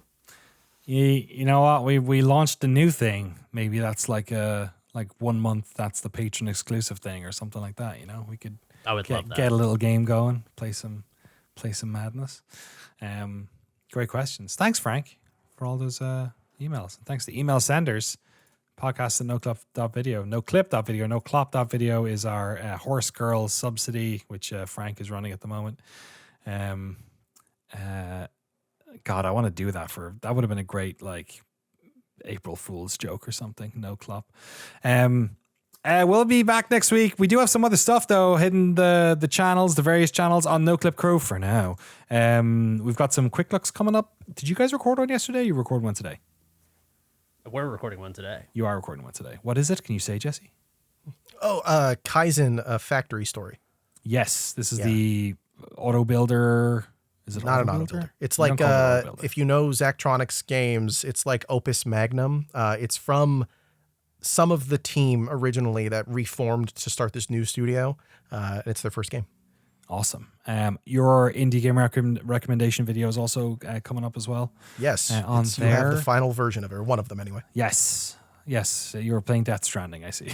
Yeah, it's a really good indie game. It's published by Koji Pro. You guys know them, right? You might have heard of it. Yeah. Yeah.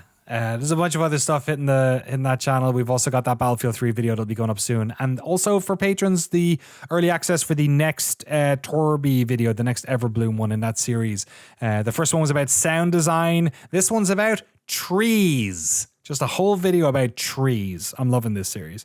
It's good stuff, man. Are you going to talk about Speed Tree? You're going to bring up how We cool literally that was? talk about Speed Yes, Tree, my let's friends. go, baby. I We love talk trees about in Speed video Tree. games. I can't wait for that. Speed Tree's expensive. That's what I'm Yeah. It's my favorite topic, honestly, is trees expensive. in video games. So Good interesting. stuff. Well, we got the video for you. I can't. Our bonus podcast will be up as well by the time this goes up for patrons. All about Minecraft. Yeah, the Minecraft movie that is, not anything else. And plenty of other docs getting made in the background. I'm knee deep in Disco Elysium again, so hoping to get that out pretty soon or in the next month or so. And then we have a couple of other things. We'll have updates on other stuff, events coming up in the next couple of months. PAX West and QuakeCon. We'll have some folks on the ground there, so we'll have updates on all that stuff too. All right, that's a podcast. The games again we talked about today: Tony Hawk's Pro Skater 3, Cape Hideous, The Drifter, Tower Wizard, Beavis and Butthead and Call of Duty, and the Stardom card party game. Jump in there, trade some packs with Frank. He wants all those OG Stardoms. Thanks for listening to the podcast, and we'll see you next week. Bye.